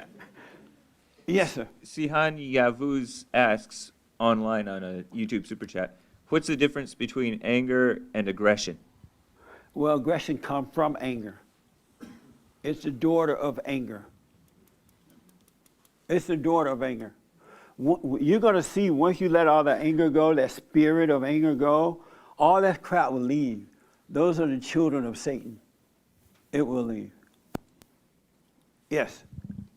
So one of the things that helped me forgive my mother was understanding how out of control I was, and that I wasn't able to stop myself. Yes. But then that leads me now to the logical conclusion that no one can control anything. There's no free will. We are not in control of anything, of ourselves. We know nothing. That includes the preacher and the preacher's mama. We know nothing, and of ourselves we can do nothing. And the sooner you realize that, you can start living. Absolutely. So there's no free will? No free will. Of any kind? No Even free moral, will. good, evil? No, you don't get to choose that. We are influenced by evil or good. One or the other, not both. But we one or don't the other. choose it. I'm sorry? We don't choose which you one. You don't choose it. Mm-hmm. As a matter of fact, those who come to God, he draws them unto him because he's not going to let anyone in, you know. Mm-hmm. He's not going to let any of Satan's children in. So it's only the egotistical person who think that they have a free will. They don't have a free will. Just think about it. If you had a free will, you will always think of cake and ice cream. You know what I'm saying? You will always think of good things for yourself. You know what I'm saying? But this free will making people jump off the bridge. They think the Chinese virus is going to kill them, so they kill themselves before the Chinese virus. All kind of stuff. They don't have a free will. We don't have a free will. We don't have a free will. That's another deception. Of ourselves, we can do nothing, and of ourselves, we know nothing. This your first time here? Yes. Oh, okay. And what's your name? Jake. What is it? Jake. Jake. Yes. And how did you hear about us, Jake? YouTube. Yeah, basically just YouTube. And what's on your mind today? I'm just kind of happy to be here. So I am visiting from Wisconsin. Nice. I born and raised in Los Angeles, and I'm home for the holidays. Right. I guess you could say, to see my family. And yeah, I guess I'm planning on forgiving my parents before I leave. So in the next few days here, and yeah. And so you're not going to see them until a few days from now? No, I've been at home for a month. Because a month? Yeah. What are you waiting for? They got a new dog, so I came to train it and go back to Wisconsin, basically. What does that have to do with forgiveness? No, nothing. You're in control of the dog, right? Yeah. So they can't make the dog bite you. No. I don't have a place out here. I don't have like an apartment out here. I have an apartment in Wisconsin. Why not do it? Why are you putting it off for tomorrow? Basically because I still have to live with them for a week, and I don't want to have to deal with the contention of living with people who are angry at me for giving me something. Repeat that, I'm sorry. I just don't want them, I still have to live with them for a week. So I have no way out, essentially, until until I have to fly back. So you're putting off your freedom because you still have to live there? Yeah, I guess so, yeah. Better. It's more of like a time What's frame. What's wrong with you, man? Well, I guess so. I didn't know. Never put off tomorrow what you can do today, because tomorrow is not promised to you. Right. And the deceiver would tell you, oh, just wait until you're about to walk out the door. Yeah. That's a cowardly way to do it, and you're putting it off. You don't want to drop your body with that anger. Yeah. I wouldn't do what you want, but I wouldn't put it off. Right. I'll take advantage of the opportunity that's there. Gotcha. You know what I mean? Yes, sir. Yeah. So are you in college or something? I am. I graduated. I have a bachelor's, and I'm in graduate school right now. So really, not and too what's happy your about bachelor it. in? I have business major. Oh, I see. And why? So you're taking it to another level? Yeah, I'm getting an MBA. A bachelor won't do it. It's an interesting situation, I guess. So I play sports. I play volleyball. I've been on scholarship, my whole college career, and now. Oh, so you don't have to pay for your education? No, not a lot. Oh, good. Very, very small amount. Nice. Yeah. So, yeah, basically, with COVID, they canceled our season last season, so they're giving me a scholarship for a master's program. Good, to man. replace it. That's right. Take advantage of them. Yeah. Don't let them take your money. Right. Cool. Are you any questions for me or anything? No, I just kind of wanted to point out too. You don't always know. So, I'm thinking ahead, and I probably shouldn't. But my mom was kind of the queen of subliminal turning away from my father, sort of thing. Yeah. She would always complain about very small things, and I didn't realize how it added up. But it was like she hated that he listened to talk radio. He hated his music, and it would just seep into my life. And she turned me away from it big time. And she would be complaining, he's always at work. Yeah. Your dad is always at work. He should be at your baseball game. And as a little kid, you identify with her, and you think that you care about your father being at a baseball where you can care less. Right. Right. Because when I was growing up, I could care less if my folks showed up to. I ran track, and I didn't. Were you good, Jesse? Oh, amazing. Amazing. Kids don't normally care, especially boys, if their parents are there or not. But the mothers make the kids think that they care when it's her complaint about the father.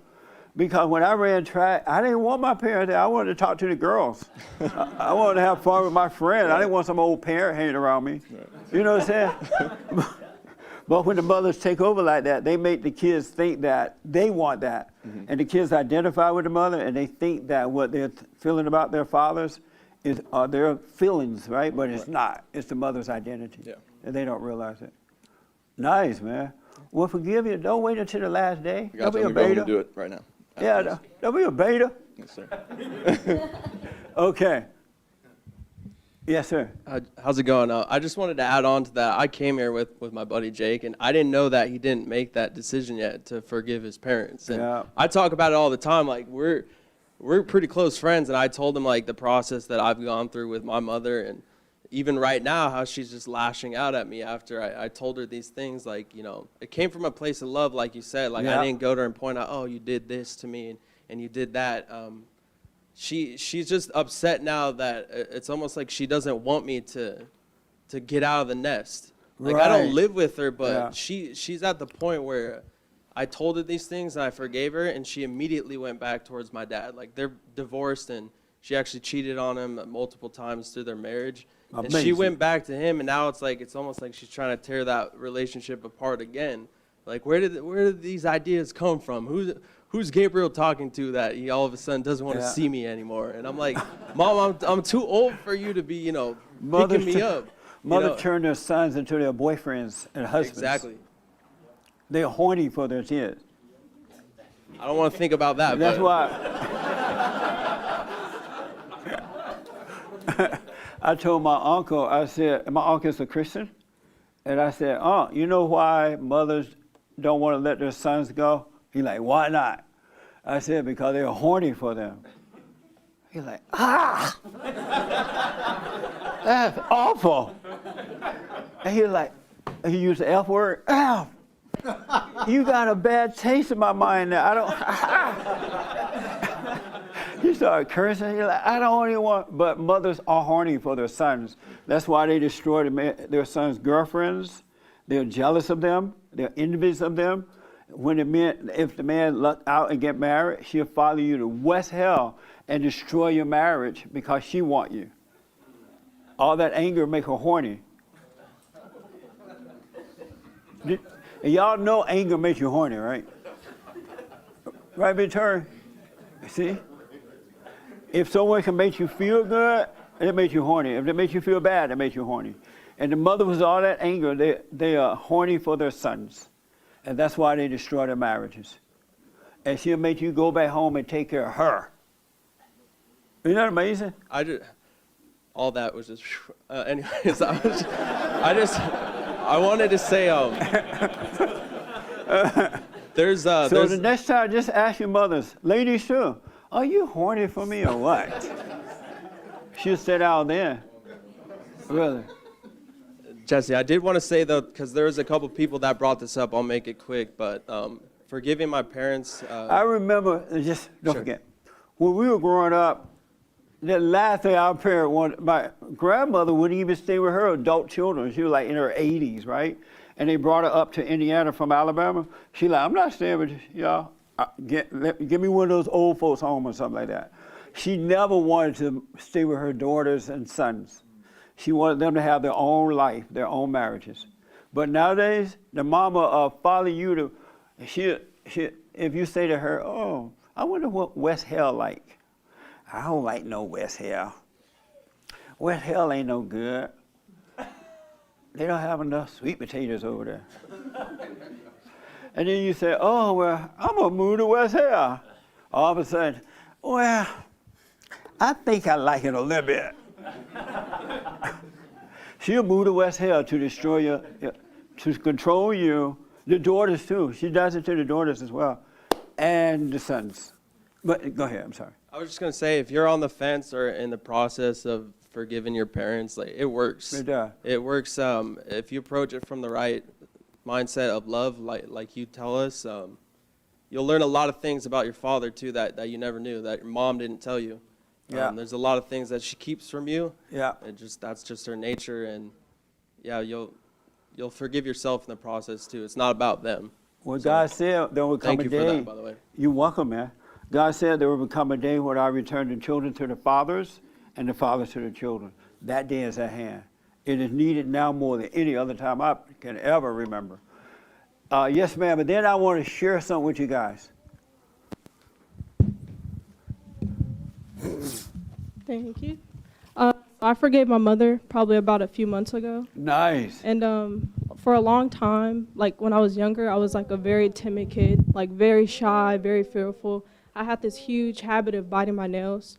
And growing up, like I was made to believe that it was because of my dad that I had that fear. Yeah. But now that I've come out of that, I've understood that it was really my mom that gave me that fear. Yes. A lot of that fear came from my mom. A lot of the anger that I held, like before forgiving my mom, came from my mom.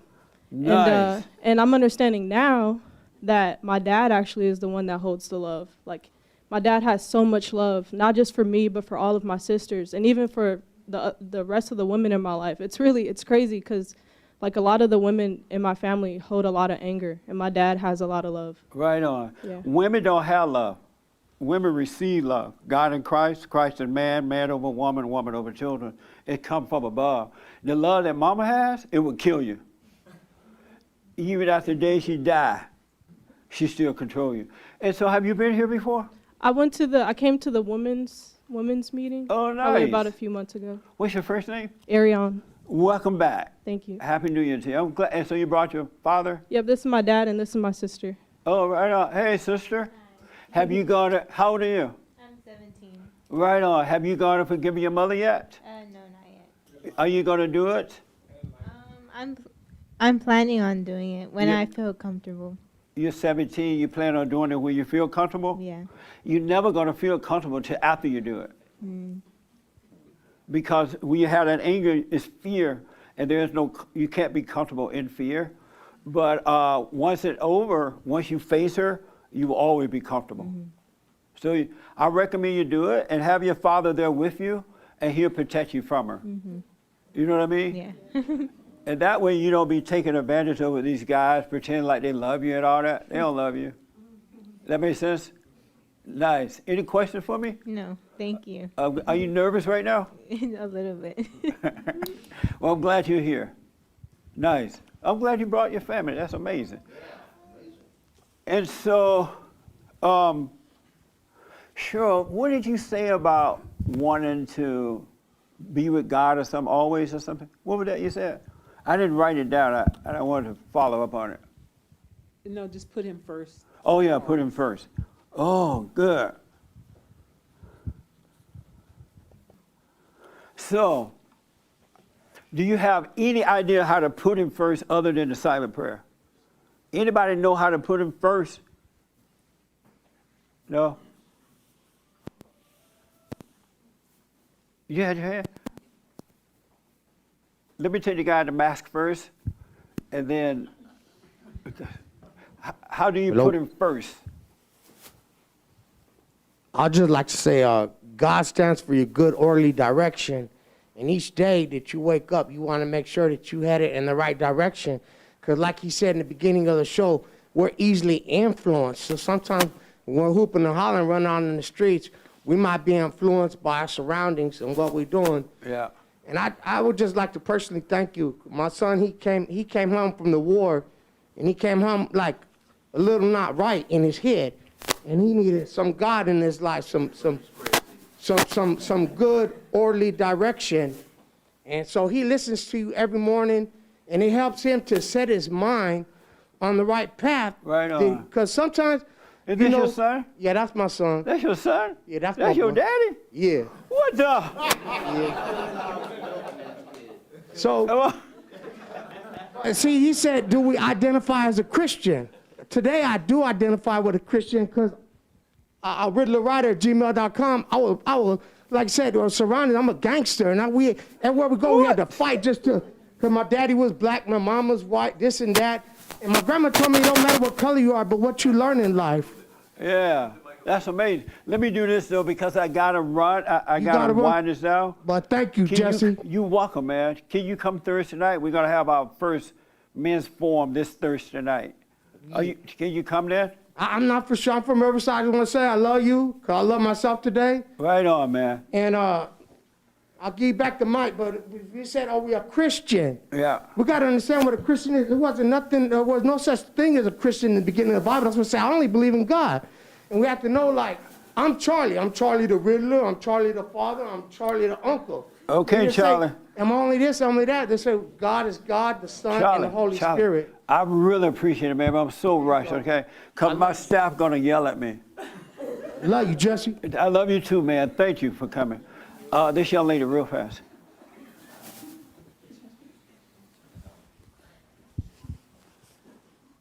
Okay, so you were asking how we can make, what ways we How to can, put him first. I mean, I would say just. This is so good. It's right up what I want to end it with. Okay. I would say just doing the right thing in every moment. Doing the right thing in the moment. Mm-hmm. Amazing. Gerald, do you know you black? You know how Gerald like he know everything, right? Doing what's in front of you to do. That's it. That's it? Uh-huh. Doing what's... This is, I totally understand, Gerald. Okay. Right here. Yes, sir. Putting God first is realizing that you're not important.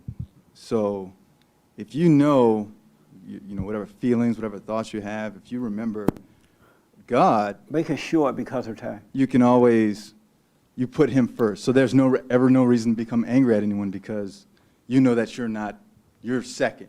Okay. He's always first. Is this your son right here? Yeah, this is my son. Let me talk to him for a minute. How old are you? 21. Oh, yeah? You look just like him. I do? Yes. That's a first. Everyone says I look like my mama. You don't need a DNA test for that. That's your baby.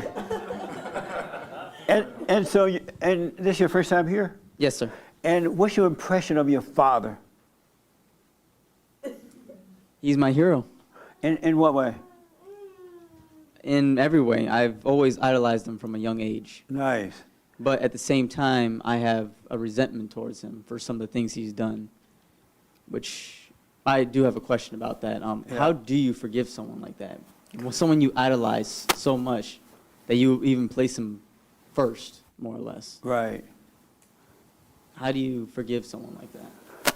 By getting to know yourself, and you're going to see that your father, the things that he have done, he didn't want to, he just couldn't help it. He had anger too. He had not, at the time, been born of God, so he was controlled by anger. And whatever he did, he literally could not help himself. The same with the mothers. Mothers want to have love, but they don't have it. And fathers want to have it, and until they overcome the mother, they don't have it either. And so he wanted to, but he literally could not help it. How do you know you resent him? Just some suppressed feelings, more or less. Yeah. And why haven't you talked to him about it already? We have talked about it a few times, but I just haven't forgiven him for it. Oh. And what's holding you back? Oh, you just didn't know how to do it? That's what it was? I'm just not really sure how to do it. I Yeah. guess I really just don't know myself yet. Right. Get to know yourself. Have you done things you wish you had not done? Anything at all? No, not that I can think of. You never done anything you say like, wow, I can't believe I did that. Yes, actually. Yes. Oh, I knew you were lying. I had to think about it. And you said, I would never do that again. And you end up doing it again. Yes. Right? Hold on, mama. See, your sister know all your little business. And you end up doing it again. You wouldn't want someone to be angry at you about something you had no control over, right? Yes, sir. Your father feels the same way. He doesn't want you to be angry, to hate him for the stupid stuff he's done. He couldn't help it. And that's why he's working on himself now, trying to overcome those things.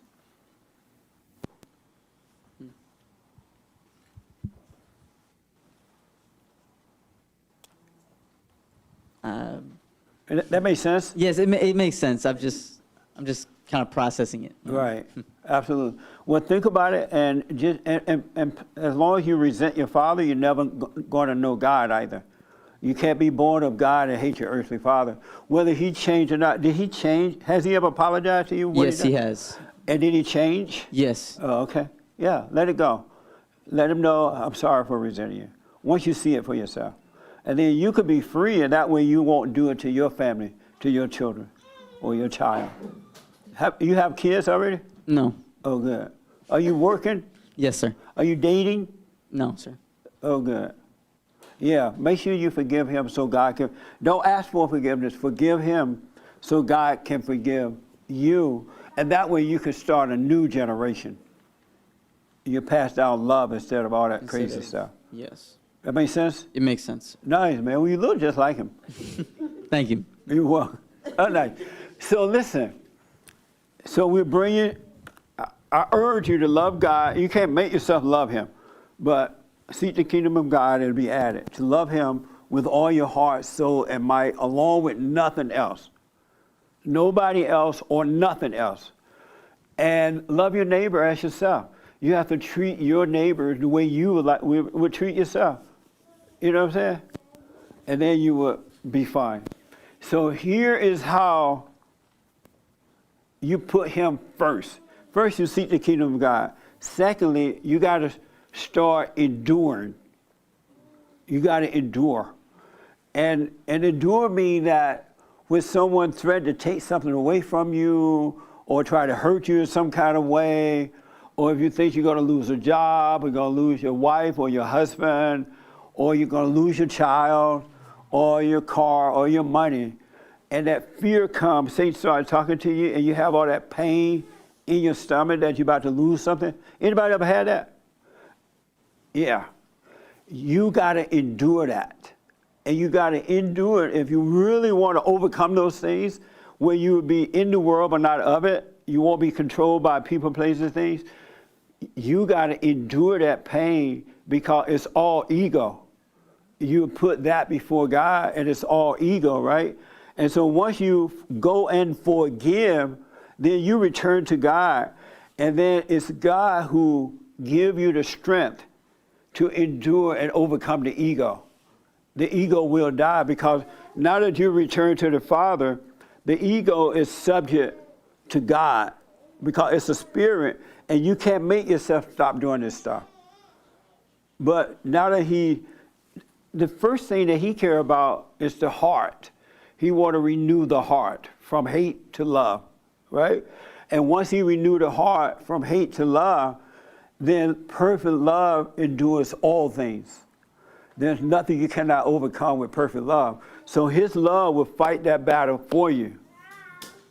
So just next time something comes, I was talking to someone yesterday, they were saying that, man, I had so much pain. I was out hiking and I thought about something and I had so much pain, I went up on top of the hill at the top there, beautiful sight, and just laid out on the ground and just screamed, help me, God. And he said that he felt like the pain was so intense, he felt like he was going to die. Like he had so much fear and so much stomach pain. But that's the ego that's making you feel that way. And so once you're born of God, the ego is now subject to God, and God will fight the battle. But if you're not born again of God, the ego is subject to the flesh, and it will control the flesh. And that's why you must be born of God. And when you're going through this stuff, you have to act and look as though you're going through nothing. So that no one will feel sorry for you. You won't reach out for pot. You can't reach out for alcohol. You can't reach out for sex or drugs or anything. You have to endure that. And it's just going to feel like, because while you're going through it, Satan is talking to you, oh, this is going to destroy you. you're never going to have a life again, or whatever it tells you, right? People are going to think these things about you. You're going to lose your job. You know, he'll be talking to you because he wants you to cave in. He wants you to reach outside for something. Don't do it. You must endure it. And that's how and once you get past it, you're going to overcome that, and you'll be in the world and not of it, and nobody can ever threaten you like that again. So you can take it or leave it. It's no longer important to you. Really. That's why when these women want to take your children, take you to court and sue you and all that, okay, take the baby, I don't care. Kill the baby. I ain't paying my money in court. I'm not going to run after you because she's going to destroy the child anyway. But men are trying to hold on to that child. You love the child more than you love what's right. You can't do that. That's why they use it against you. This whole race thing, white people are under attack because white people love their stuff more than they love God. They love their reputation more than they love God. And that's why the enemy said, hey, I'm going to call you a racist. No, you can take my house, take my woman, take anything, but don't call me a racist. And then with the men, they say, you know what? If you speak up, if you stand up to your woman, you are misogynist, or you're going to lose your job, or we're going to put your name in the computer. And the men go, oh, no, don't do that. That's because you love the woman more and your reputation more than you love what's right. And that's why the world can use it against you. But if you endure, and you tell when it comes, most of you have felt that pain, right? And it's a hurt in the summers, you don't want to eat, you don't want to sleep. It feels like you just lost your girlfriend or something, or your boyfriend for the women. But if you just endure that pain, you'll get past it. And if it gets so heavy, you can say, you know what, God, help me through this. And he'll help you. But you gotta endure the pain. It's that ego that you feel in the pain. It feels like you, but it's not. It's that spirit that made a home in you. And only the love of God. So that's why once you're born again of God, it's not over yet. You gotta die from the world. And he will kill that ego. And you'll be in the world and not of it. And no one can control you ever again. No one or nothing can ever control you. But you got to let that ego die. This is why people go to therapists and stuff and they take medication. Because their mind, Satan's telling them all this crazy stuff. You're going crazy. You're insane. And then so now you go and they pay $1,000 and they give you antidepressant medication. Because all that pain and stuff. But if you endure that pain, God is with you and you will get past. Doubt all thoughts when you're going through it. That makes sense? That makes sense, Cheryl? Yes. So the next time something happened up here and you start going through it, allow yourself to go through it. Don't complain. Don't worry. Let all thoughts pass about it and you'll be fine. Any questions about that? You got to endure the pain. Last question of that, then we got to end it. We're going to end it. You got to endure the pain. That's what God, perfect love endures all things and overcomes all things. But it's God's love. And in that fallen state, before you go and forgive so he can bring you back, you don't have help. God can't help you endure that pain. But when you come back to him, then his love will fight that for you. The light will fight the darkness. All right? And the darkness have to leave. Yes, sir. So when people say, like, I have OCD or ADD or, doo-doo-dee or whatever, it's just really something else, right? It's spiritual pain. It's all spiritual. Yeah. Okay. Absolutely. Yeah, that's what I was dealing with that a few days ago or whatever with some guy I was working with, and he kept saying, I have OCD, so he's yelling, and then he started crying, and then he started laughing, and then it was just up and down, up and down. Yeah. And I was thinking, like, I don't believe that. I don't believe you have OCD, so you got to treat people like, That's why it's good to return to the Father, I'm telling you, because it's all spiritual and you don't have help dealing with that. But, and so, sure, I know why I wanted to bring that to your attention too. You were saying that once you're born again, you don't want to say you're a Christian because you've done these other things. And some of the things you're still doing, right? let them think whatever they want.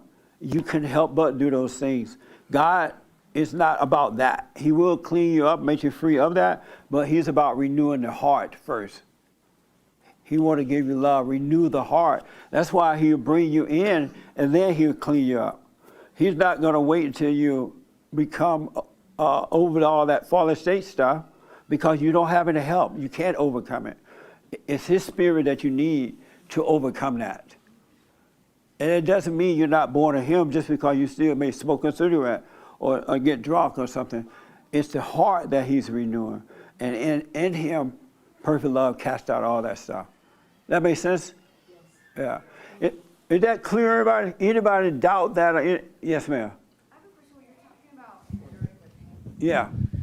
When you're talking about enduring the pain, like, is it best to stay quiet? While you're enduring the pain? Like, for example, like my husband, 2 days ago, he bought like this fryer thing, and he's looking for the cookbook that comes with it, and he's like all mad and throwing stuff, like not throwing stuff, but just making everything disheveled. Right. And so I literally did not know where it was, and he's like going through all these cupboards, taking out everything, and because I said something like, "Oh, I came in and I said, oh, did you find it?" He thought I was being passive aggressive. Yeah. So is it best to just not say anything? I mean, if you say something he doesn't want to hear, back off. Let him suffer. But what really worked, if he act like a woman like that again, you just say, you know what, honey, I really wish you would act like a man right now. You're really acting like my mama. Work. I need a man. He'll come down there. But Okay. don't get... Okay. But don't get angry at him. I don't. But I saw myself getting angry because, I know I'm going to put all those things away. I know he won't do it. But so I saw myself like, oh, I'm going to get it. But I felt it. Yeah. And so instead I just didn't say anything, and I let time go by. Sometimes it's best to let it pass, because he can get so angry he want to fight and all that crazy stuff, because anger will cause you to overreact sometimes.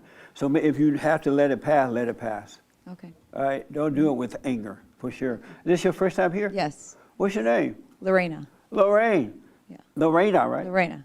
How'd you hear about us? YouTube. Nice. Yeah. Any questions about anything?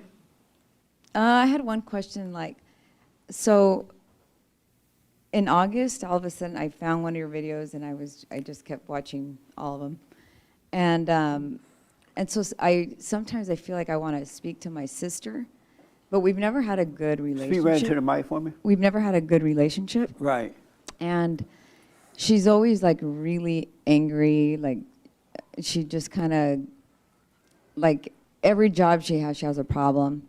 And she always either gets fired or leaves or whatever. Right. And so I feel like this has helped me so much that sometimes I want to tell her about it, but I know that she's so hard to talk to. Yeah. So sometimes do I go there or do I not?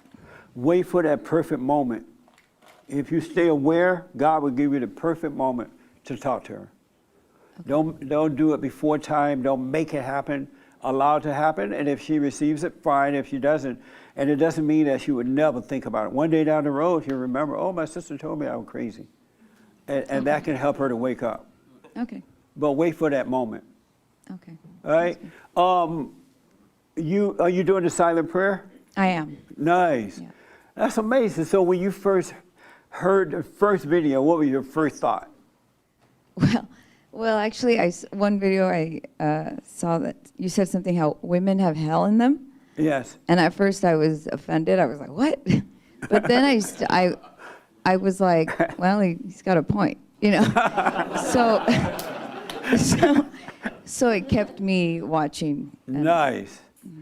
And so now my sister, I have two sisters, and one of them thinks like I hate women now. Yeah. And my mom listens, but she's just kind of like, Yeah. Have you forgiven her? I did. Now, how did that go? It was actually easier with my mom, but it was harder with my dad. And why? I don't know. I guess him and I have been close, but now that I think about it, I don't know if we have been close. Right. Because I just feel like we have this we're very alike. So we have this understanding, like I guess my mom thinks I'm kind of like, can be kind of stoic, and that's how my dad is. Nice. And so she's like, will question why I don't hug her and why I don't, but I'm just more like my dad is. Yeah. So I don't know, but I did forgive him, and I don't think he understood. Well, he doesn't need to, as long as you understand. I was happy. At some point, I Yeah. kind of was, he was telling me how he was upset that, not upset, but he's like, I don't understand why you're a Christian, and we're Catholic, and I don't know. I just dropped it at that point. I Yeah. didn't want to continue. Just tell me, Hail Mary is not working. Yeah. Yeah. But don't take it seriously. Yeah, I did it. Nice. Well, I'm glad you're here. Thank you. All right. So listen, this year we're bringing Christianity back. We're loving God with all our heart, soul, and might, and we're going to endure. Right? Endure. You have the strength now, the power to overcome. The power, the love of God is the power to defeat evil. So now He's going to help you or cause you to overcome all the stuff you're doing. Your wrong relationship with people, places, and things. Your wrong relationship with whatever you're into, He will take that away from you. Because it's all ego. The reason you're into that stuff because you fell away from God, Satan became your daddy, and Satan is all ego, and he caused you to do all this madness that we have done, right? And God would take that away because it's a spirit. So next week, I want to hear some endurance stories. And you got to do it quietly, going about your regular day, feeling like I've had so much pain like that. I didn't know what I know. No one told me in advance that I needed to endure that. I went through it the hard way. I just couldn't tell anybody what I was going through, so I had to endure it, right? Because I knew it wasn't going to help. There was nothing they could do about it anyway.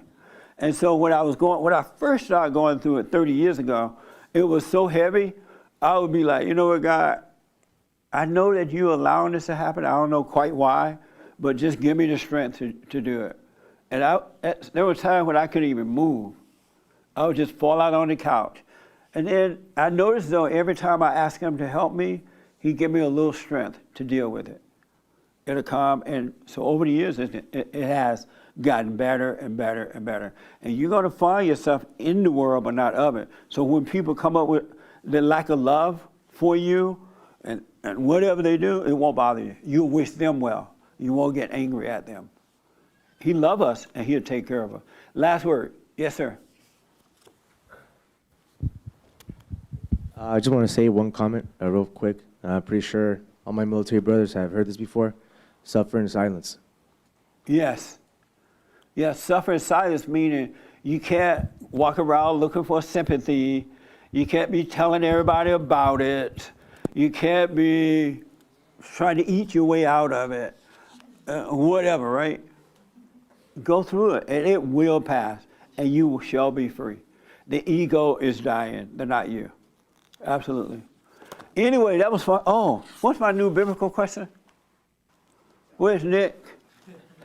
The anchor baby. What? That was, we were just talking about that now.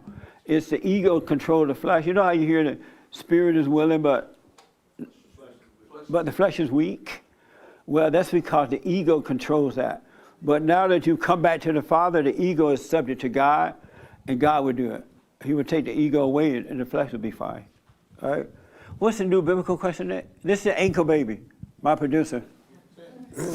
Come down here so they can see your ankle baby. Everybody know what an ankle baby is? What? Hey. Who said no? Oh, his mama got pregnant in Mexico. And then a minute before she was ready to drop him, she stepped across the border. You're slandering me. And the baby came, and now he's an anchor baby. My daddy wasn't. He fell at her anchor. I'm only half. No, he's not really. Why do we call you anchor baby then? I'm the son of an illegal, but the son of a. So it's half true. But you were born in this country. Yes, made in America. This is my radio producer, isn't it? Okay, what's it? God said salvation is of the heart. What does that mean? You heard that before? Salvation is of the heart. Anybody ever heard that? Yeah? I want to know, what does that mean? All right? Yes. Why y'all looking crazy? Processing. Amazing. Is this your first time here? Nice. Okay, I probably ask you that all the time. Huh? I'm sorry, man. It's just that all Mexicans look alike.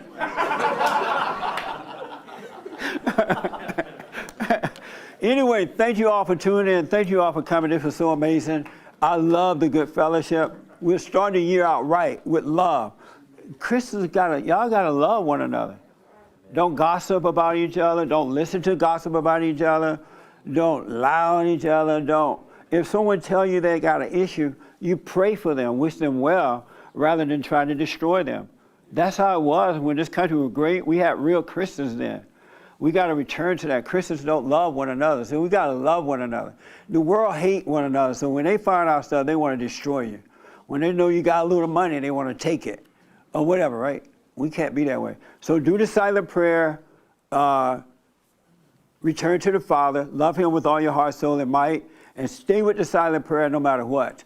We are having our first men's forum this Thursday night at 7 p.m. for men only, every first Thursday night of the month. And then the third Thursday night for ladies only. So ladies, we will be having a meeting this. Am I in town this month? I don't want to lie. I know I got to go and do a wedding somewhere, so I don't know when is it, Hermes? You will be in town. No, you won't be in town. Ooh. So listen, lady, I'll do it the Thursday before that then. All right, because I know we didn't have it last year, so. But I got to go to Cancun and do a wedding.